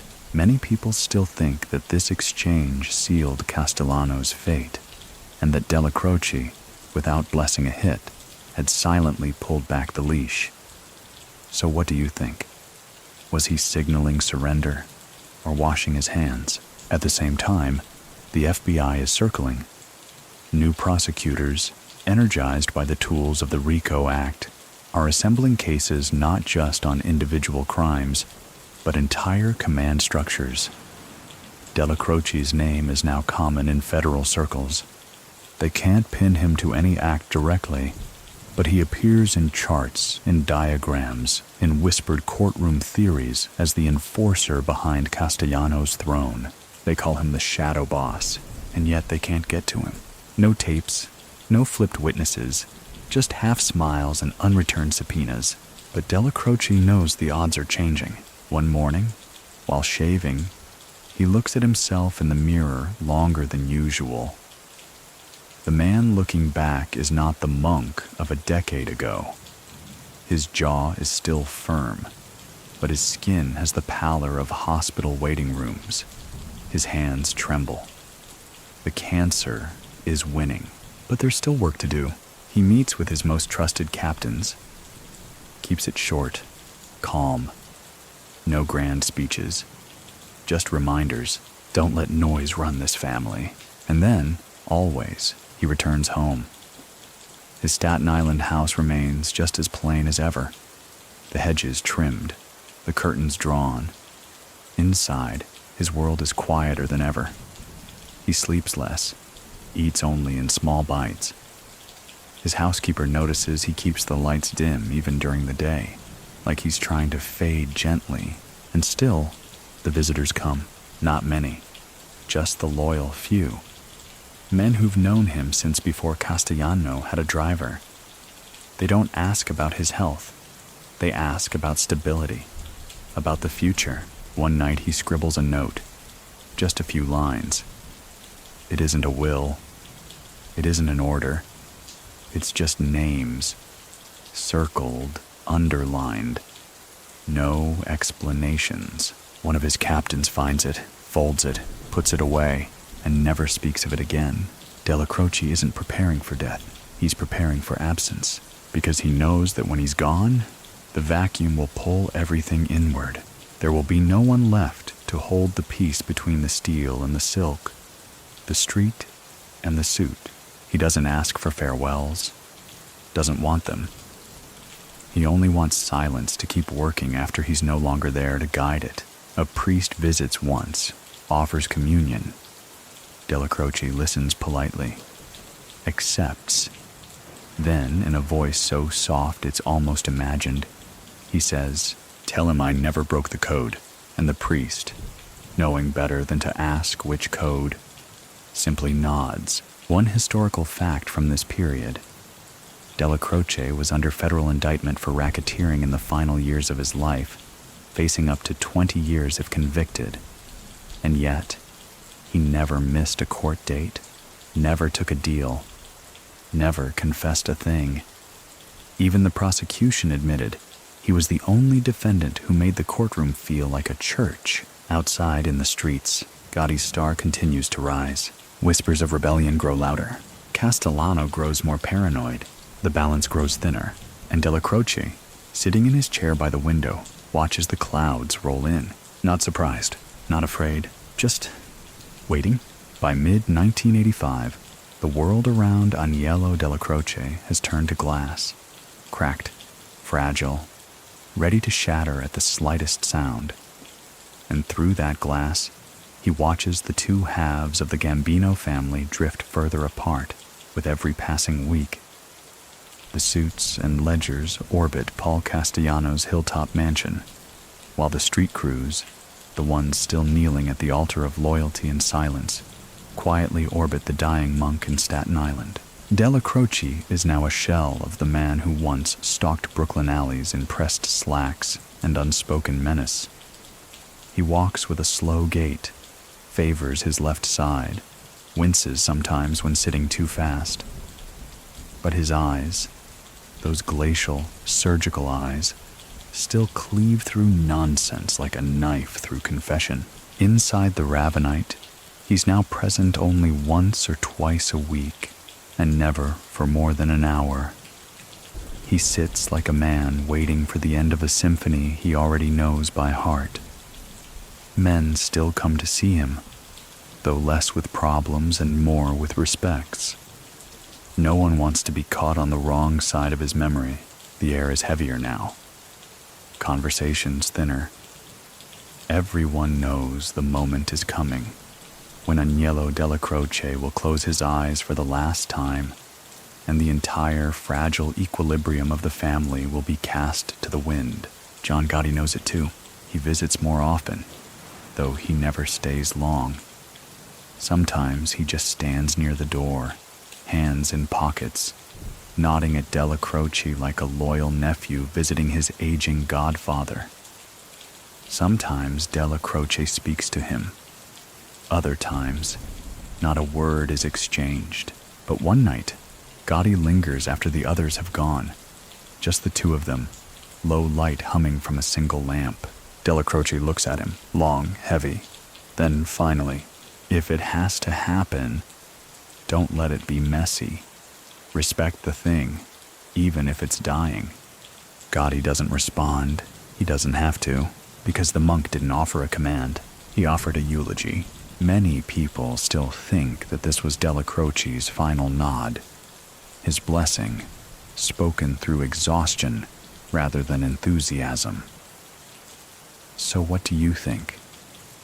Did he surrender to inevitability, or did he simply accept the fate of empires built on contradiction? Castellano, meanwhile, grows more withdrawn. He's wary of the streets, wary of Gotti, and increasingly annoyed by Dellacroce's waning ability to control them.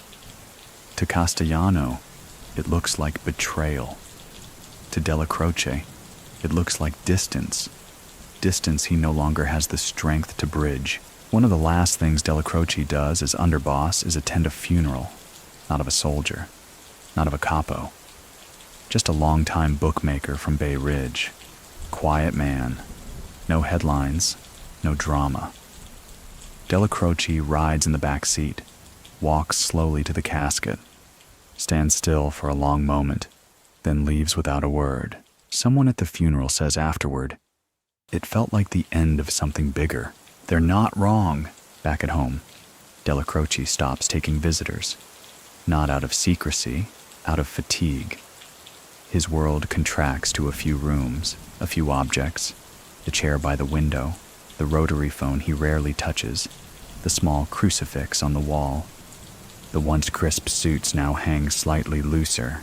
He eats less, speaks less, but his mind, still sharp. He reads the papers, watches the slow dance of indictments and disappearances. He sees what's coming. He smells the violence in the air the way old priests smell incense before Mass. He knows that when he goes, restraint goes with him. One night, the lights flicker in his home. The wind taps the windows like a visitor unsure of its welcome. Dellacroce leans back in his chair, breathes slowly, watches the dark gather in the corners of the room.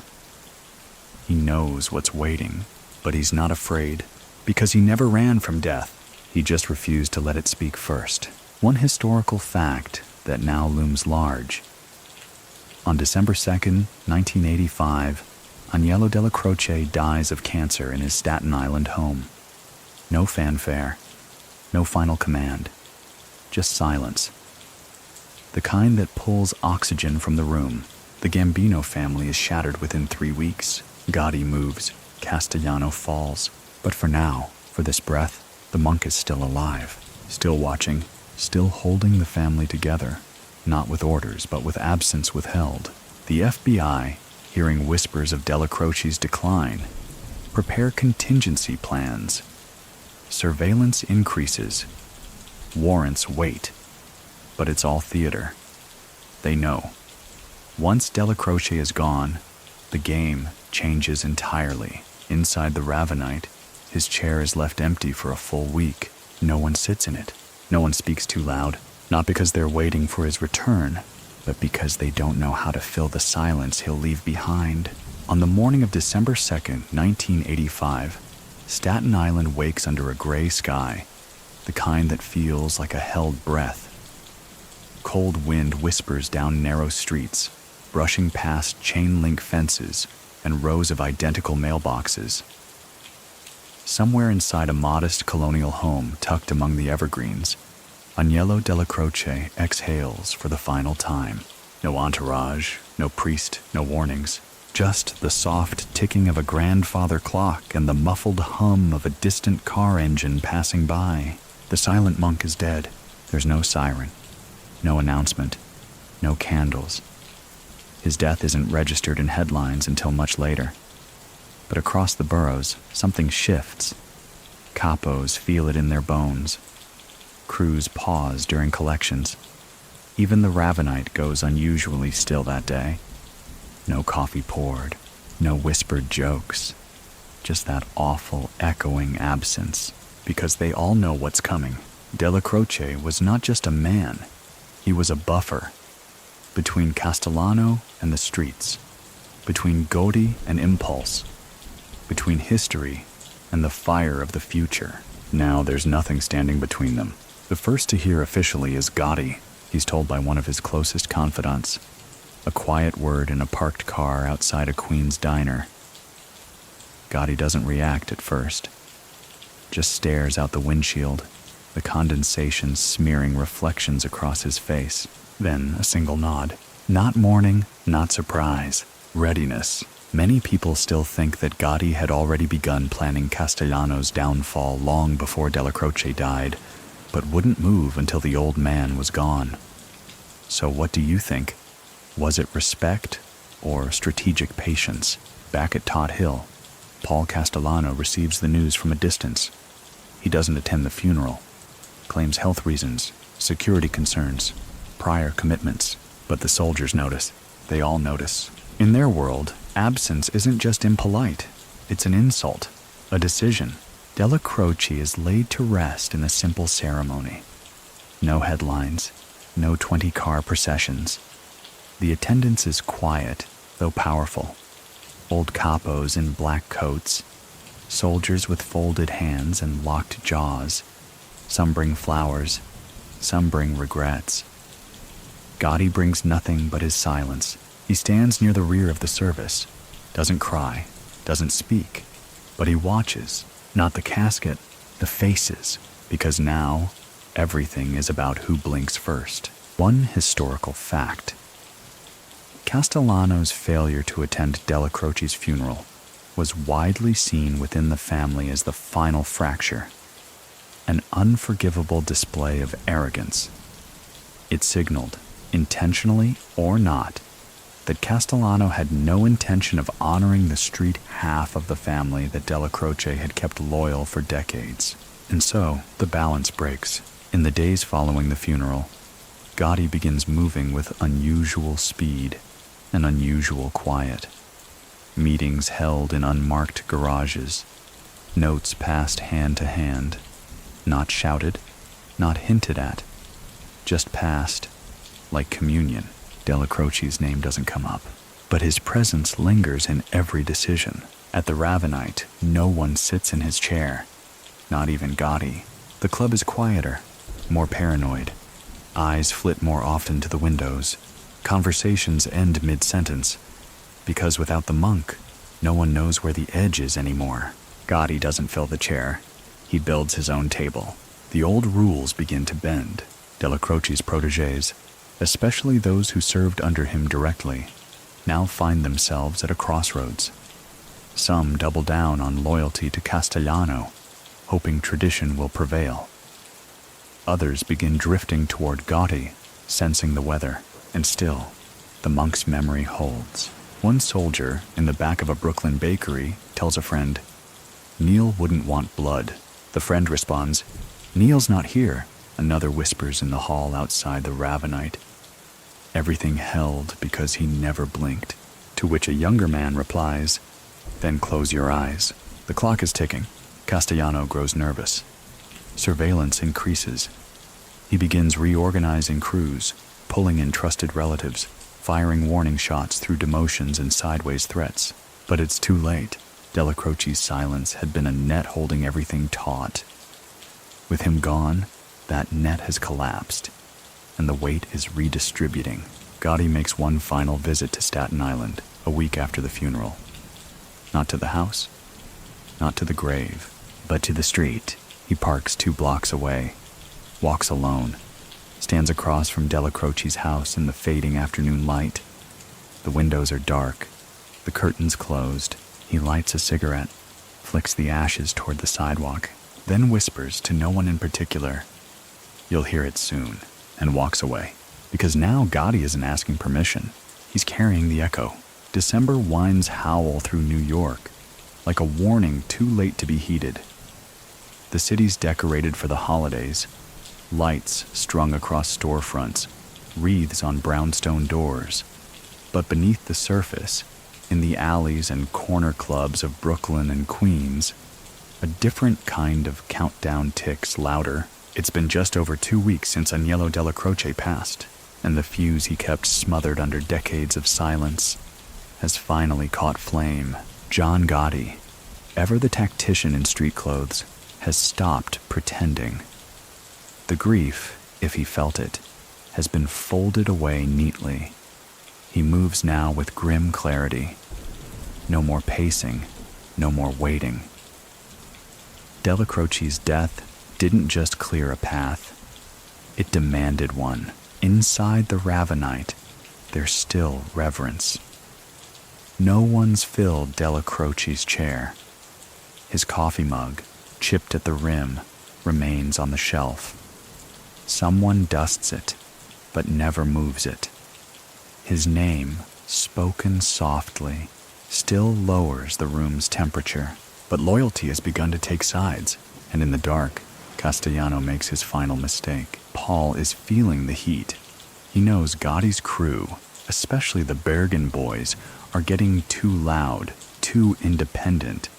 He hears rumors of disrespect, of cash moving without oversight, of whispers from Florida to Howard Beach that no longer mention him as boss.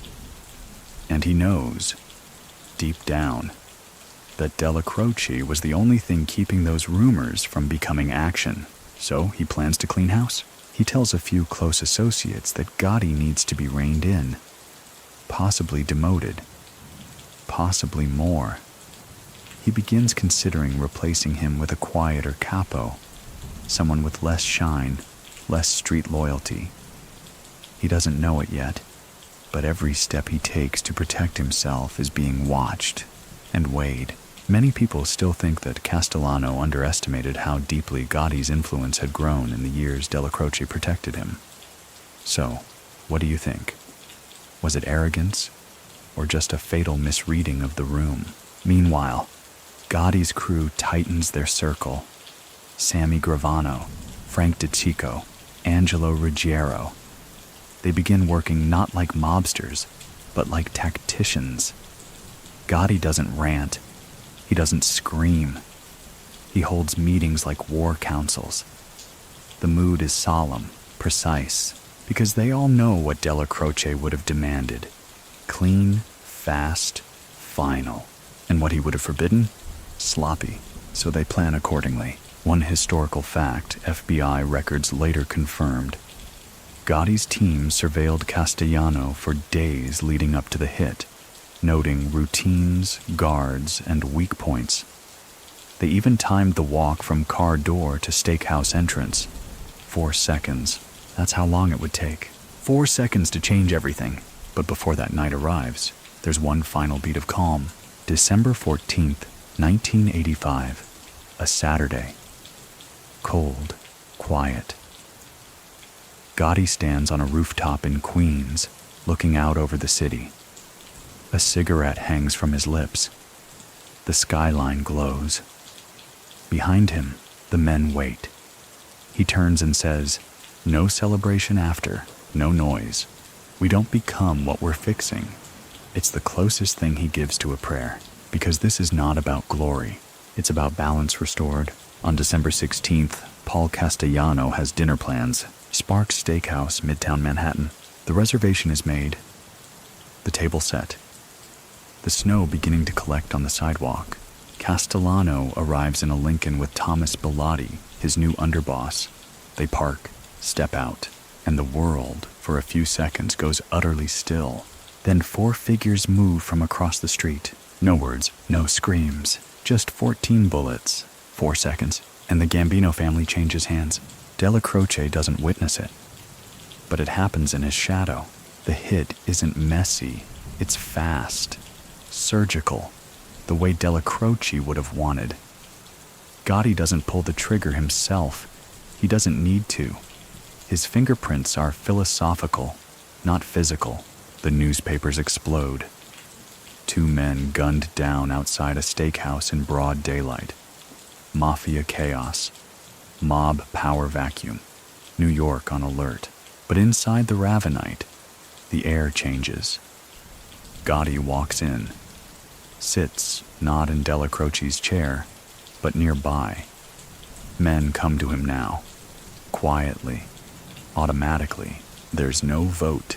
No coronation. Just inevitability. And in Staten Island, under winter earth, Dellacroce rests. The man who kept the peace with a glance. The monk who enforced silence so well. It echoed for weeks after he passed. One soldier leaves a single white carnation on his grave that night. No name, no card. Just a whisper. You didn't raise him, but he listened, and the wind brushing across headstones carries no judgment. Only the rustle of a kingdom reshaped.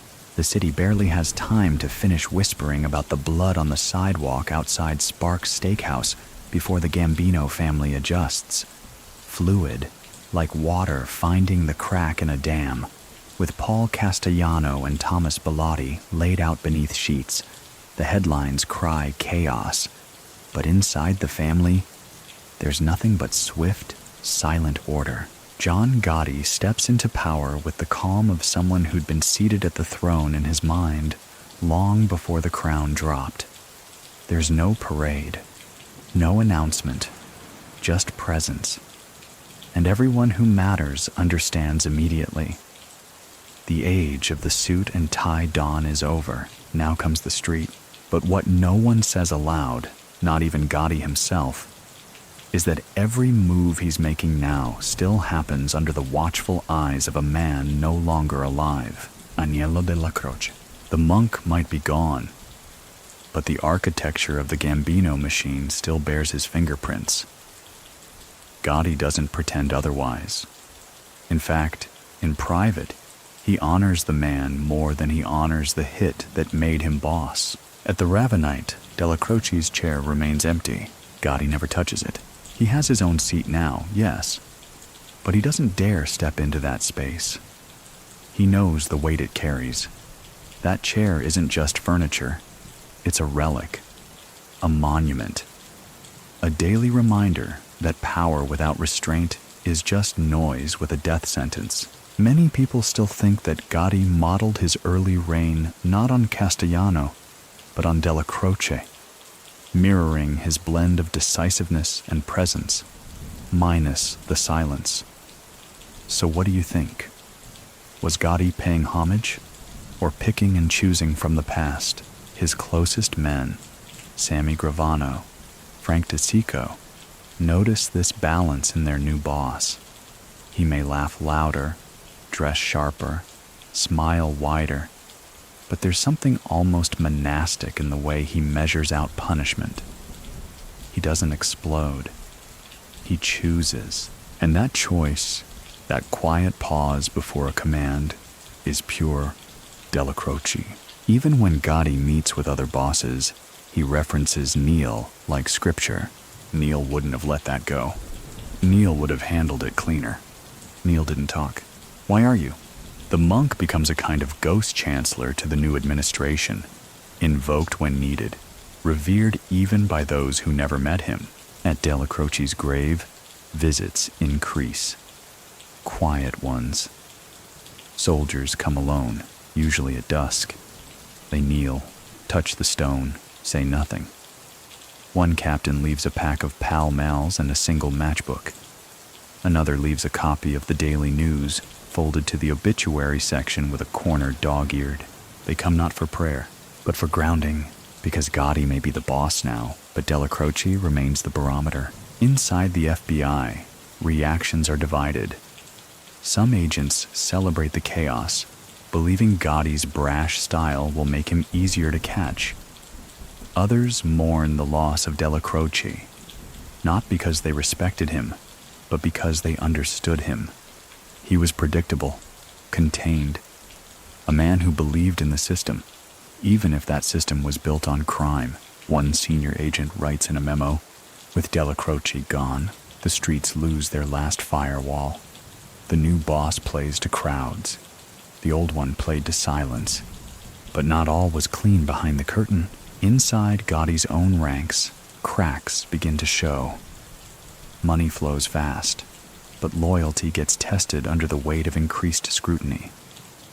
The FBI is watching more closely now. Wiretaps, bugs, flipped witnesses. The code of omertà, so sacred under Dellacroce, begins to fray. Even Sammy Gravano, the future canary in the coal mine, notes it in later testimony. Neil made you ashamed to talk. With Gotti, it got easier to make noise. Still, the early months of Gotti's reign carry a sharp efficiency. Problems get solved fast. Alliances are redrawn. Castellano's supporters are absorbed or erased. But through it all, one thread weaves consistent: Dellacroce's legacy. He isn't talked about in the open, but his name lingers. In the way capos wait a second longer before speaking. In the way envelopes are handed over with two hands, not one. In the way soldiers never walk into a room without first scanning who's already there. Dellacroce taught a generation how to move in the dark. Now they do it in daylight, but the shadow remains. Back in Staten Island, his home sits untouched. The family keeps it closed, curtains drawn, mail gathered by hand. No one rents it. No one sells. To do so would feel sacrilegious, as if monetizing the tomb of a saint. Neighbors speak about it in hushed tones. The man who lived there? Quiet, polite, took his trash out exactly at 7 every morning. The lawn somehow remains neatly trimmed, because even decay fears his memory. And at the Ravenite, the coffee still brews. The door still creaks the same way, and the chair in the back, still empty. The Ravenite Social Club, once humming with the slow cadence of Dellacroce's discipline, now pulses with a different rhythm. Brisker, louder, clothed in silk instead of silence. John Gotti rules from the same walls, beneath the same dim ceiling fan, but the tone has shifted. The hush has lifted. The monk is gone, and the music has changed. Still, the room remembers. Gotti is careful at first, not to mimic Dellacroce, but to honor him. He doesn't allow anyone to raise voices in that corner seat. Doesn't permit laughter that echoes too loud. One soldier once tried to sit in it, just once. He didn't get yelled at. Gotti simply stared at him until the man stood, as if waking from a bad dream. The message is clear. The monk's throne remains unclaimed, but Gotti can't hold both traditions forever. As his legend grows, magazine covers, wiretaps, late-night punchlines, the old guard begins to splinter. Not openly, not yet, but in the quiet shake of heads, the slumped shoulders of older capos who remember when the family didn't need cameras to feel powerful. Dellacroce wouldn't have tolerated the spotlight. He would have extinguished it. Gotti, though? He thrives in it. Outside observers, law enforcement, journalists, even rival families start to notice that Dellacroce's influence, while spiritually present, is being buried under the weight of Gotti's fame. The Gambino family is transforming into something glossier, more theatrical. The rules are being bent, and with each bend, the sound of Dellacroce's absence grows louder. Many people still think that Dellacroce would have tried to stop Gotti from becoming a media icon, would have pulled him aside, whispered one of those monk-like riddles that rearranged a man's perspective. So what do you think? Would the old ways have stood a chance against the seduction of celebrity? In truth, Gotti never betrays Dellacroce. He inherits him. But inheritance and obedience are two very different things. The monk's code, omerta, discipline, deference to structure, remains etched into the bones of the family. But like writing in the stone left to weather, some letters begin to fade. The younger soldiers, many of whom never saw Dellacroce in person, treat his name like myth. They respect it, but they don't live it. They live Gotti now. And Gotti, for all his charm and charisma, isn't carved from the same stillness. He moves. He flashes. He makes headlines. Still, he keeps certain rules alive. Not for the public, but for himself. He refuses to allow Castellano's men to reconstitute any inner circle. He continues to meet certain old captains at Dellacroce's old times, early, quiet, with no paper, no phones, no second chairs, and he still visits Staten Island once a year. No announcement, no parade, just a black car pulling up beside Dellacroce's grave. Gotti stands there, hands in his coat, sometimes for minutes, sometimes for longer. No flowers, no words, just memory, and in his own way, grief, because Gotti knows something the others don't. Knows that without Dellacroce, there's no him. That the monk didn't just protect him, he forged him, hardened him through patience, tested him with stillness, let him feel the cold weight of unspoken expectations. Back at the Ravenite, changes creep in. Surveillance increases. Wiretaps start catching voices. The FBI, no longer dealing with the phantom that Dellacroce was, finds Gotti more reachable, more conversational, and eventually, more vulnerable. But for now, the monk's shadow still grants immunity. Some agents joke that Gotti keeps the Ravenite haunted. Others say that when Dellacroce died, the air got easier to breathe. Both are wrong, because even in death, Dellacroce lingers. in the way a capo hesitates before speaking out of turn, in the way a soldier folds his envelope twice, not once, in the way Gotti looks at certain men and says nothing, just like Neil used to. There's one story from this time that makes the rounds years later. A young associate mouths off during a poker game in Bensonhurst, bragging about his in with the boss. Said he could name his price, get a crew, maybe even his own book soon. An older soldier, one of Dellacroce's last remaining loyalists, calmly gathers his chips, stands, and leans in. He says, "You know who else could have had anything? The man who never asked." Then he walks out, and just like that, silence reasserts itself, because while Gotti's era might run loud, Dellacroce's rules are still written in the mortar between bricks. You just have to listen closely. Courtroom lights are too bright, sterile, unforgiving. A far cry from the low, nicotine-stained ceilings of the Ravenite social club. And yet, it's here, under the flicker of fluorescent bulbs and the rustle of paper shuffling, that the consequences of the post-Dellacroce era begin to calcify. Gotti is no stranger to the courtroom. He wears it like a tailored suit, composed, charming, unflinching. The tabloids call him the Teflon Don because charges slide off him like rain on a Cadillac. Jurors are awed, reporters are fed.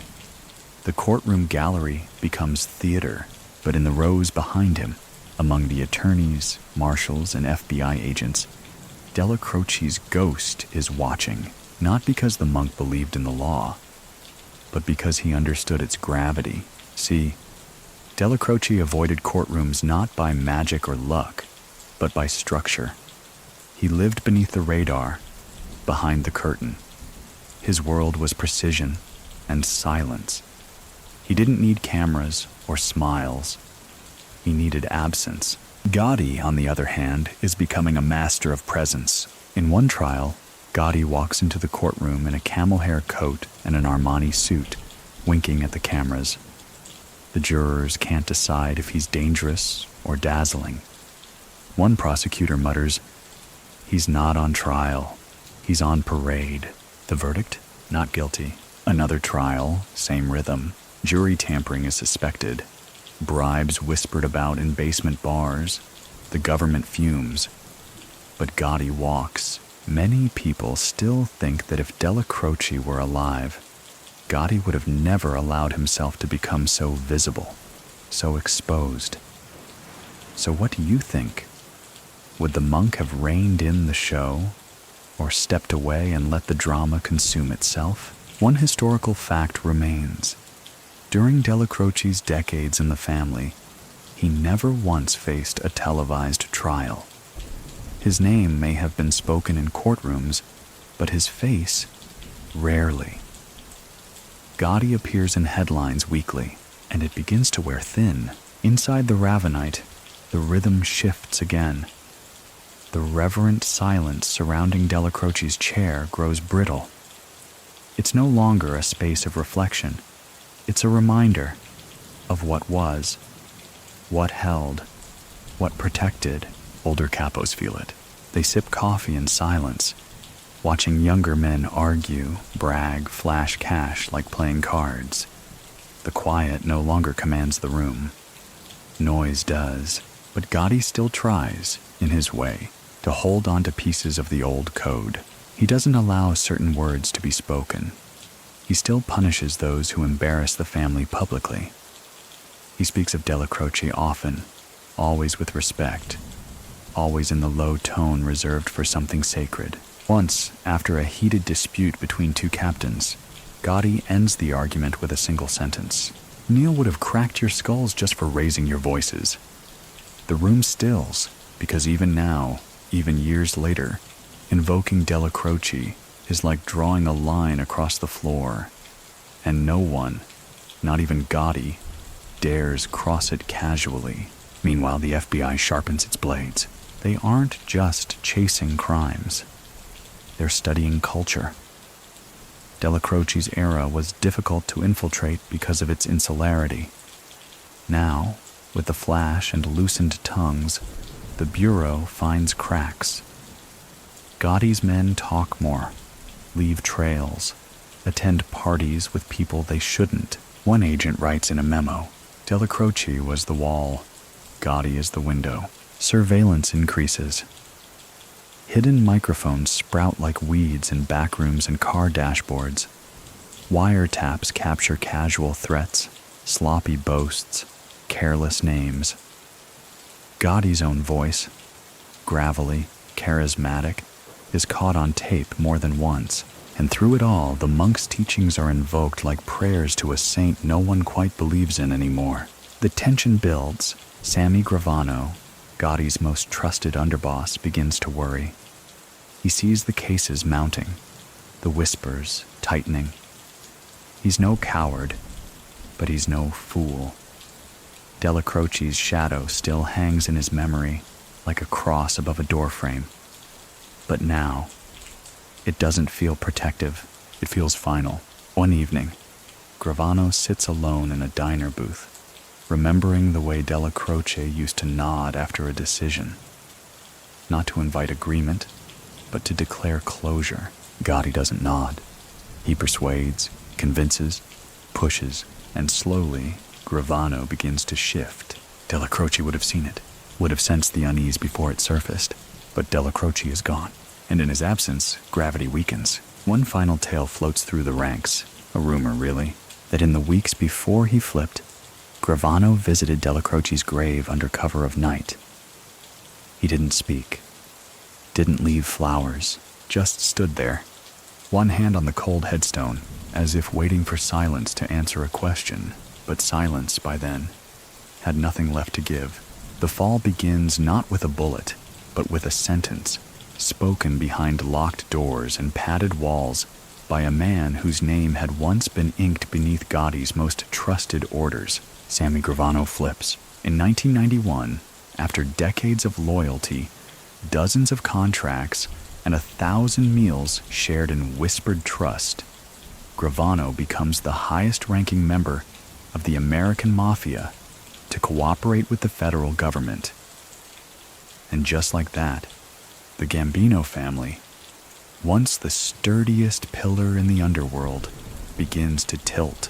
Gotti is blindsided, at least publicly. In private, maybe he knew. Maybe he always feared that losing Dellacroce didn't just leave a hole in the command structure. It created a vacuum in belief, because Gravano wasn't just Gotti's underboss. He was Dellacroce's student, trained in that same school of silence, respect, and low exposure. Yet here he was, sitting across from federal prosecutors, outlining a blueprint of betrayal with frightening detail. Many people still think that had Dellacroce lived just a few years longer, Gravano would never have turned. So what do you think? Was it Dellacroce's death that loosened the glue, or the glare of Gotti's spotlight that melted it? What's undeniable is this. The foundation Dellacroce laid had cracks filled by faith, and when that faith eroded, the truth poured out. Gravano's testimony is a tour through years of mob hierarchy, rivalries, extortion, and murders. His voice, calm and detached, doesn't match the violence of his words. He isn't emotional. He's not vengeful. He's clinical. And that, more than anything, terrifies the family, because Gravano doesn't sound like a man breaking a code. He sounds like a man finally speaking after holding in Dellacroce's silence for too long.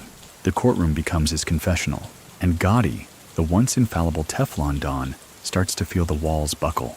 In April 1992, after a trial filled with wiretaps, grainy surveillance footage, and Gravano's bombshell testimony, Gotti is convicted on all counts: murder, racketeering, obstruction of justice. The sentence: life in prison without the possibility of parole. No more tailored suits, no more winks at jurors, just a concrete cell and the echoes of a fallen empire. Back at the Ravenite, things go quiet, not in the sacred, measured way Dellacroce had once maintained, but in the hollow, abandoned way of a kingdom without a king. No one sits in the boss's seat anymore. No one jokes. The doors eventually shutter. The windows go dusty, and the chair in the back, the one no one dared occupy, remains untouched, as though waiting for a man who won't return. One historical fact. After Gotti's imprisonment, the Gambino family fractured, reorganized, and diminished in influence. It never disappeared, but it never truly recovered the coherence it had under the dual weight of Gambino and Dellacroce. It's said that Dellacroce's style, his belief in quiet loyalty and strong structure, died with him. Gotti's rise was bright, fast, and bold. His fall was just as cinematic. But Dellacroce? He didn't rise. He anchored. He didn't fall. He was laid down, and even in death, his code haunted the ones who could no longer uphold it. There's a story that floats through mob folklore now, half memory, half wish, that on his first night in prison, Gotti sat alone in his cell, lights dimmed, hands folded, and for the first time in decades he whispered, "You were right, Neil. No one knows if it's true." But the legend lingers, because while Gotti's legacy is shouted from headlines, Dellacroce's is whispered. One survives in clippings, the other in caution, and in Staten Island, his grave remains simple, clean. No gold lettering, no inscriptions about loyalty or honor, just a name, a date, and the quiet. Long after the flashbulbs fade and the courtrooms empty, the story of Aniello Dellacroce remains buried in the city's quieter corners, where the sidewalks crack, where the storefront gates groan open at dawn, where the weight of unspoken rules still hangs in the air like thick cigar smoke. In neighborhoods like Bensonhurst, Ozone Park, and Staten Island's South Shore, his name isn't shouted. It's implied. Old-timers tell stories over espresso. They speak of Neil in the way you'd talk about a ghost that never scared you, but always watched. You didn't ask him anything, one says. You just hoped he nodded. Dellacroce never craved legacy, never planned for it. He didn't want to be remembered. He wanted things to work. The machine mattered more than the man, and that's exactly why the memory of him endures. He's not the hero, not the villain. He's the blueprint. And as the mob continues its slow descent into fragmented modernity, its operations scattered, its unity diluted, there are still some who cling to Dellacroce's old code. Men who dress quietly, who speak once, maybe twice, who attend funerals but never weddings, who collect without ceremony, who punish without spectacle. They call themselves monks men. Not many left, but enough. Many people still think that Dellacroce's style, his cold, methodical stewardship, was the last true spine the mafia ever had. So what do you think? Was he a dinosaur who delayed the inevitable? Or the last architect of a code no longer built to survive? Law enforcement, decades later, still references him in seminars and FBI training slides, not as a myth, but as a model. The agents who chased him knew they were dealing with something unique, a man who wielded silence like a blade, who could terrify with a frown and make alliances with a shrug. In one internal memo from the late 1980s, an FBI analyst writes, Dellacroce represented a version of organized crime that understood longevity. His restraint made him dangerous. His quiet made him eternal. That quiet still lingers in odd places. There's a boxing gym in Gravesend, open since 1954. Rumor is, Dellacroce helped fund its first punching bags. The owner won't say. But there's a photo on the wall. No names, just suits and shadows. One figure in the back, partially turned, almost smiling. Another story from the Bronx. A bartender finds an envelope under the register one morning in 1993. It contains $2,000 in cash and a note written in pencil. For last week, with apologies. The paper bears a watermark from a printer last sold in 1982. The bartender asks around. No one claims it. No one would. The older regulars just nod. Neil took care of his debts, even late. Of course, the modern mob doesn't speak in Dellacroce's cadence anymore. Wiretaps are common. Flash is back in style. The newer bosses play politics, dip toes in digital fraud, hedge bets in cryptocurrency. The rules are different. The risk, diffused, but something is missing. Not just control. Elegance? Dellacroce's world wasn't romantic. It was brutal. But it meant something. Even in the crimes, there was form. Even in the fear, there was expectation. You knew where the lines were. You knew what silence cost. And now, no one's quite sure who's listening anymore. One final whisper from history. In 2001, on the anniversary of Dellacroce's death, a single white envelope arrives at the Ravenite, long since shuttered. No return address. Just a name. Neil. Inside, a folded photo of the man in his chair. Underneath, 5 words typed on a manual typewriter. We still remember the rules. And that's the echo of a man who never asked to be remembered, but whose absence still commands respect. Not in marble, not in memoirs, but in the silence between sentences. The deeper you dig into the underbelly of the American mob, the more you find that silence isn't just a tactic, it's a character. And in that cast, Aniello Dellacroce was its most disciplined performer. Even now, decades after his death, you can find his fingerprints on behaviors, on customs, on decisions made not in the heat of ego, but in the chill of restraint. Not many people left carry the code, but those who do, they all walked in Dellacroce's shadow at some point. Take, for instance, the mid-2000s. A series of indictments drop, cutting deep into the mafia's infrastructure. Dozens of arrests, families crippled, lieutenants flipped. And yet, every time an old-timer is brought into court, the story's the same. The feds know the operation, but they can't touch the structure. Why? Because Dellacroce didn't build in names. He built in habits.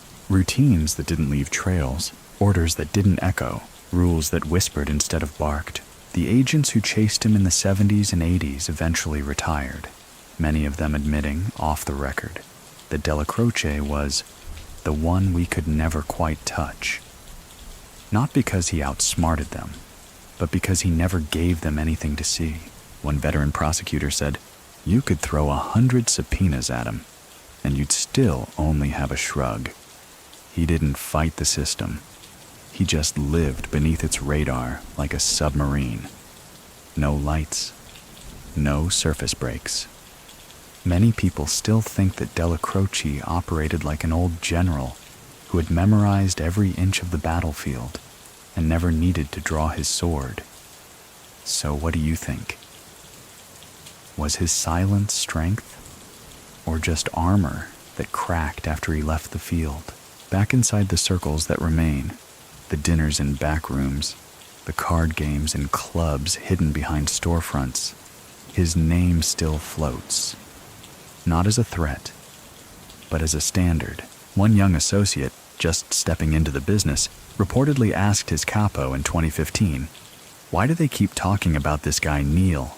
The capo leaned back, cracked his knuckles, and said, "Because he knew when not to talk. And you? You don't." Dellacroce has become a cautionary tale in reverse, not for what he did wrong, but for what others failed to do right. Even his rivals speak with respect. A former Genovese capo, caught on tape decades later, remarks, "Dellacroce didn't need to raise his voice.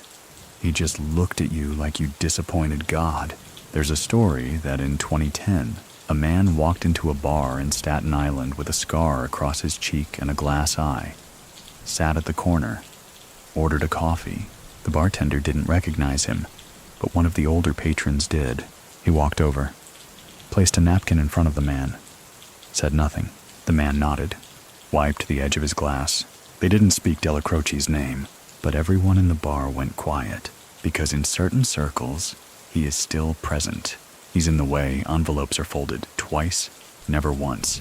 in the way phones are not used, in the way disagreements end with a sigh instead of a swing.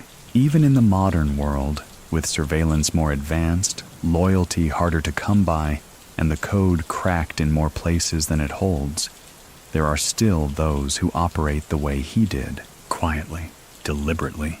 No autographs, no press, just the work. There's one last rumor that circulates among the remaining crews, that a lockbox exists, passed down quietly through the years, containing notes written by Dellacroce himself. Short ones, single phrases, no names, no dates, just sentences like, "Fear doesn't need rehearsal. They'll talk loudest right before they flip. If they smile when they hand you money, count it twice." Whether the box is real, no one knows. But the quotes? They feel like him. And if they're fiction, they're the kind born from truth. Because Dellacroce didn't just shape the mob in his time. He shaped the way time remembers the mob, not as brash, but as balanced. Not as greedy, but as measured. Not as bulletproof, but as deadly precise. The kind of man who didn't need to write his story. Because everyone who met him carried a chapter inside them ever since. Time moves differently in the shadows. Decades don't roll like film reels. They gather, like dust on an untouched chair in the corner of a quiet room. And in that room, Aniello Dellacroce's legacy sits, unmoved, untouched, as real and heavy now as it was the day he exhaled for the last time. By the 2020s, the mob isn't what it once was. The structure's still there, fractured, yes, but not vanished. The names change. The methods evolve. The silence, mostly gone, replaced by digital trails, impulsive messages, sloppy ambition. The weight of Dellacroce's code has lightened in the hands of men who never carried it to begin with. And yet, there are pockets, corners, men who still pause before speaking, who still look over both shoulders, who still wear dull suits not out of humility, but out of strategy. You know who trained them. They don't say Dellacroce's name, not because they fear it, but because they respect it too much to speak it without cause. One such man, never named in court documents, but whispered about in circles from the Bronx to Jersey, keeps a photo in his wallet. Grainy, faded. A young Aniello, hat pulled low, eyes half-lidded in that way he always looked when someone else was doing the talking. When asked why he carries it, the man simply says, "Reminds me to shut up." Many people still think that the mafia's decline was sealed the moment Dellacroce died, that without him, the whole architecture of fear and discipline collapsed into vanity and volume. So what do you think? Was he the last true underboss? Or the quiet architect of an illusion that couldn't last? Even law enforcement types speak of him like a benchmark. In an FBI symposium on organized crime, one agent famously held up a picture of Dellacroce and said to a room full of rookies, "If this man walks into your field office, you shake his hand and retire. Because if he came to you, something has already gone very, very wrong." That's how deep the myth runs. Because the truth is, Dellacroce was never just a mobster. He was a monk in a business of wolves. A man who knew the weight of stillness, who turned silence into oxygen and made respect feel like gravity. He didn't chase control. He radiated it. And while Gotti's era burned bright and fast, while newer bosses tried to craft their empires on visibility and power moves, Dellacroce remained the buried vein beneath it all, the quiet that didn't vanish. It just went deeper. In 2022, a reporter researching a book on the mafia's internal codes stumbled upon a forgotten FBI file labeled only AD Contingency Notes. Inside were surveillance logs from the 70s and 80s, pages of nothing mostly, just timestamps. A record of silence. 11:32 a.m. Dellacroce enters. 11:33 a.m. No words exchanged. 11:39 a.m. Coffee refilled. No eye contact. 11:57 a.m. Meeting ends. no incident. And in the margins, an agent had scribbled, "I think we're watching the wind wait for permission." That's what Dellacroce was, the man who could pause time, not with force, but with expectation. They say now that if you want to understand the old ways, the real ways, you don't study the flashy dawns or the violent headlines. You study the pauses in meetings, the tension between syllables, the names that didn't get said, the rooms that emptied without anyone hearing footsteps. You study Aniello Dellacroce. His photo isn't in many museums. His name isn't spoken in pop culture, but in the rooms that still matter, under dim lights and thick smoke, with clocks that tick slightly slower, he's present. He always is. There's a particular kind of silence that follows a storm. Not the peaceful kind, but the alert one. The kind where birds stay hidden and doors don't creak open too easily. That's the kind of silence that followed Aniello Dellacroce's death, and in a way it's never left. You can still feel it in the awkward hesitation of young earners trying to speak like they've seen things they haven't. In the way older men stop mid-sentence when someone mentions Neil. In the way even the loudest captains sometimes glance toward an empty corner before raising their voice. Dellacroce's ghost doesn't haunt people, it reminds them. In the years following Gotti's fall, the Gambino family scrambled for footing. The feds called it the post-Gotti scramble. A new generation emerged, more business-oriented, more cautious, less concerned with neighborhood glory, and more focused on blending into the world they used to rule with cigars and whispers. But the old guard? They still talked about Dellacroce, not in full stories, not often, but in fragments. He'd have never let that stand. Neil wouldn't have let him speak twice. You think Neil needed a meeting to fix that? These weren't praises, they were standards. Many people still think that Dellacroce's presence wasn't just felt during his life. It created a framework that men tried to replicate for decades after. So what do you think? Can a man who spoke so little really define an era so loudly? One aging capo once put it perfectly. He wasn't the reason the rules existed. He was the reason they worked. That, in the end, is Dellacroce's greatest achievement. Not hits, not riches, not headlines. Balance.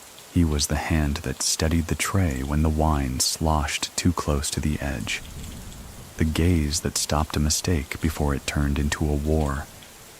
The cigarette lit in a room where tempers were cooling and someone needed to remember they were mortal. Even among his enemies, respect lingered. A Genovese associate, overheard on a wiretap in 1999, said, "Gotti got loud and fell fast." Dellacroce? That guy was quiet and stayed standing longer than most of them even realized. Today, his image is difficult to find. He didn't leave a trail of photographs, no memoirs, no recordings. His legend is stored in pauses, in coffee-stained counters, in the memory of a glance exchanged across a room full of men who knew that when Dellacroce looked at you, you listened. There are still men who mimic him. A few sit with their backs to walls. A few keep meetings under 10 minutes, never longer. A few fold their hands exactly the way he used to when delivering judgment, not in fury, but in resignation. And every so often, a soldier will be scolded with, "Neil wouldn't have liked that." That's all it takes. No shouting, just a ghost. There's a quiet theory among the last of the old school guys that the mob, as it once was, structured, respected, feared, but not ridiculous, died with Dellacroce. Not because he was the last real gangster, but because he was the last man who could hold the leash without needing to rattle it. The rest? They chased power, cameras, fame. Dellacroce didn't chase. He anchored. And as the decades pass, as the headlines fade, and the street corners get repaved over stories no one remembers, there's still one lesson that lingers in the air for those paying attention. The strongest man in the room is often the one who says nothing. On a rainy night in Lower Manhattan, sometime in the early 2000s, a young associate sits in the back of a diner booth across from an older man. The kid's eager, talks fast, uses his hands too much, eyes darting to every noise behind him. The older man doesn't flinch, doesn't sip his coffee, just lets the rain tap against the window like an old clock counting down the kid's chances. Then the old man says without looking up, "You ever heard of Aniello Dellacroce?" The kid shrugs. "Yeah, I heard he was tight with Gotti, right?" The older man breathes through his nose slowly. "No," he says, "Gotti was tight with him." That's how it always begins. Not with a lesson, but a correction. Because even decades after his death, Dellacroce isn't a memory. He's a measuring stick. A set of standards buried not in textbooks, but in the muscle memory of men who lived by consequences instead of charisma. He didn't demand respect. He made it inevitable. And even now, in backroom conversations and parole board interviews, when someone invokes the old way, they mean his way. You'll hear it in certain phrases, said low and carefully. Keep it like Neil kept it. If he wouldn't have done it, you shouldn't either. Would Neil be proud? Or would Neil disappear you? Many people still think that Dellacroce's greatest strength was his control. So what do you think? Was it control? Or simply the refusal to need control that made him so dangerous? There's no shortage of mob bosses with body counts, bankrolls, and power. But Aniello Dellacroce, he had something rarer. He had authority without theater. The authority that came from knowing what needed to be done and never explaining it.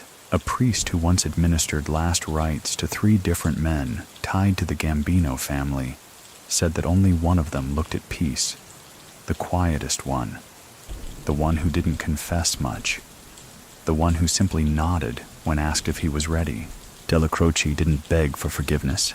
He carried it, like a man who knew exactly what ledger he was leaving behind. At his funeral, there was no overflow crowd, just the right people. Nobody came for the show. They came because he would have noticed if they didn't.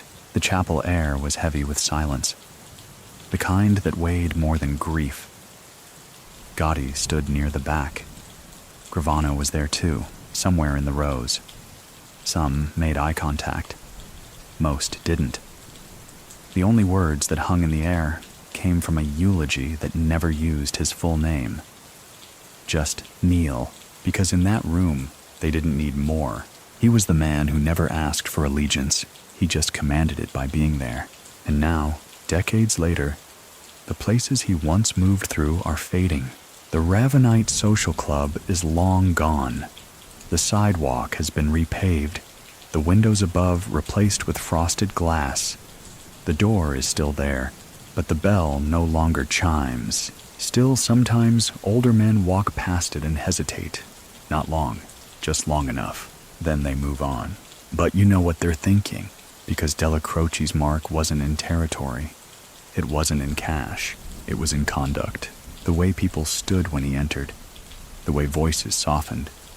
The way decisions were made with a nod, not a fist. You don't see that much anymore. The new generation wants noise, wants followers, wants to be seen. Dellacroce, he made you afraid to look. And maybe that's why, even in the digital age, even with podcasts and documentaries and mugshot memes, his legend remains intact, untouched, because the only true stories we get about him are the ones told in whispers, over coffee, after a long pause, when the kid in the booth finally asks, "And what happened to guys who didn't listen to Neil?" The old man smiles. Not cruel, just knowing. They don't ask that question more than once. By the time you reach the end of a legend like Aniello Dellacroce, you start to realize it's not the headlines, or the trial transcripts, or the obituary columns that keep a man alive. It's the silence, the space he left behind, the way people still talk around him, like he's in the room, sitting just out of frame. Even now, decades gone, his story doesn't close. It rests, like an old revolver in a velvet drawer, unfired but never forgotten. The newer families, What's left of them operate differently. More digital, more cautious, more corporate. But every now and then, something strange happens. A decision is made with no explanation. A feud is cooled before it begins. A soldier is benched quietly. No one says why. And in certain back rooms, someone will mutter, "Neil would have done it that way." He's still guiding moves from the grave, not with orders, but with expectation, because even the quietest men leave echoes. One of the last stories to circulate about Dellacroce doesn't come from a courtroom or a social club or a surveillance log. It comes from a cemetery, St. John's in Queens, his resting place. Not marked lavishly, no marble angels, no gold trim, just a modest plaque with his name, his dates, and nothing else. But if you go at dusk, especially in November, you might see it. A man in a long coat, sometimes in a cap, sometimes not. He stands there for exactly 3 minutes, says nothing, doesn't kneel, doesn't pray, then walks away. He never brings flowers, never looks over his shoulder, and every year someone else replaces him. Many people still think that Dellacroce's resting place is protected by an unspoken oath, that even in death he commands a perimeter of reverence. So what do you think? Is it myth or muscle memory that keeps strangers from lingering too long at his grave? Maybe the best way to understand Aniello Dellacroce is not by what he did, but what no one else dared to do in his presence. Talk too much, boast, slip, because the man's silence wasn't empty. It was calculated. It left room for others to expose themselves, to overreach, to reveal their ambition or fear. Dellacroce just waited, and in a world of impatient men, that made him unreadable. And being unreadable, that's a kind of invincibility most gangsters only pretend to have. There's a line once spoken by a man who served under Dellacroce for nearly 20 years. A man who outlived the wars, the betrayals, even the Gotti era. He lived to see the mob shift, shrink, and adapt. When asked in a rare interview what made Neil different, he didn't hesitate. He had nothing to prove. That's it. 6 words. A eulogy disguised as fact. Because Dellacroce didn't need to prove he was dangerous. He didn't need to prove he was connected. He didn't need to prove he could kill you. You just knew. And when someone like that disappears, they don't get replaced. They just leave space, empty chairs, quiet doorways, stories that start and then stop. Because the storyteller suddenly realizes they're saying too much, so they look down, stir their drink, and say instead, "Anyway, he was different." And that's enough.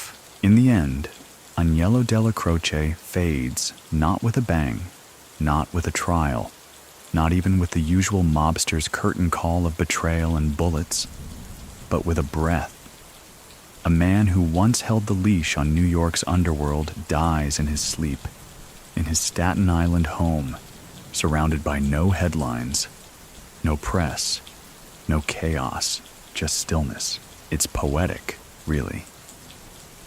The underboss of one of the most powerful crime families in American history slips away not in a hail of gunfire, not handcuffed in a courtroom, but in perfect, monastic quiet, a quiet he always wore like a coat.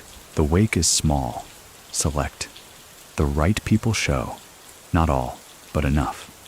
There are no cameras, no speeches, just glances, nods, silent tributes in the way a man adjusts his tie, or how another holds the door open without a word. All of them understand that Aniello Dellacroce isn't the kind of man you memorialize loudly. You absorb him like a doctrine.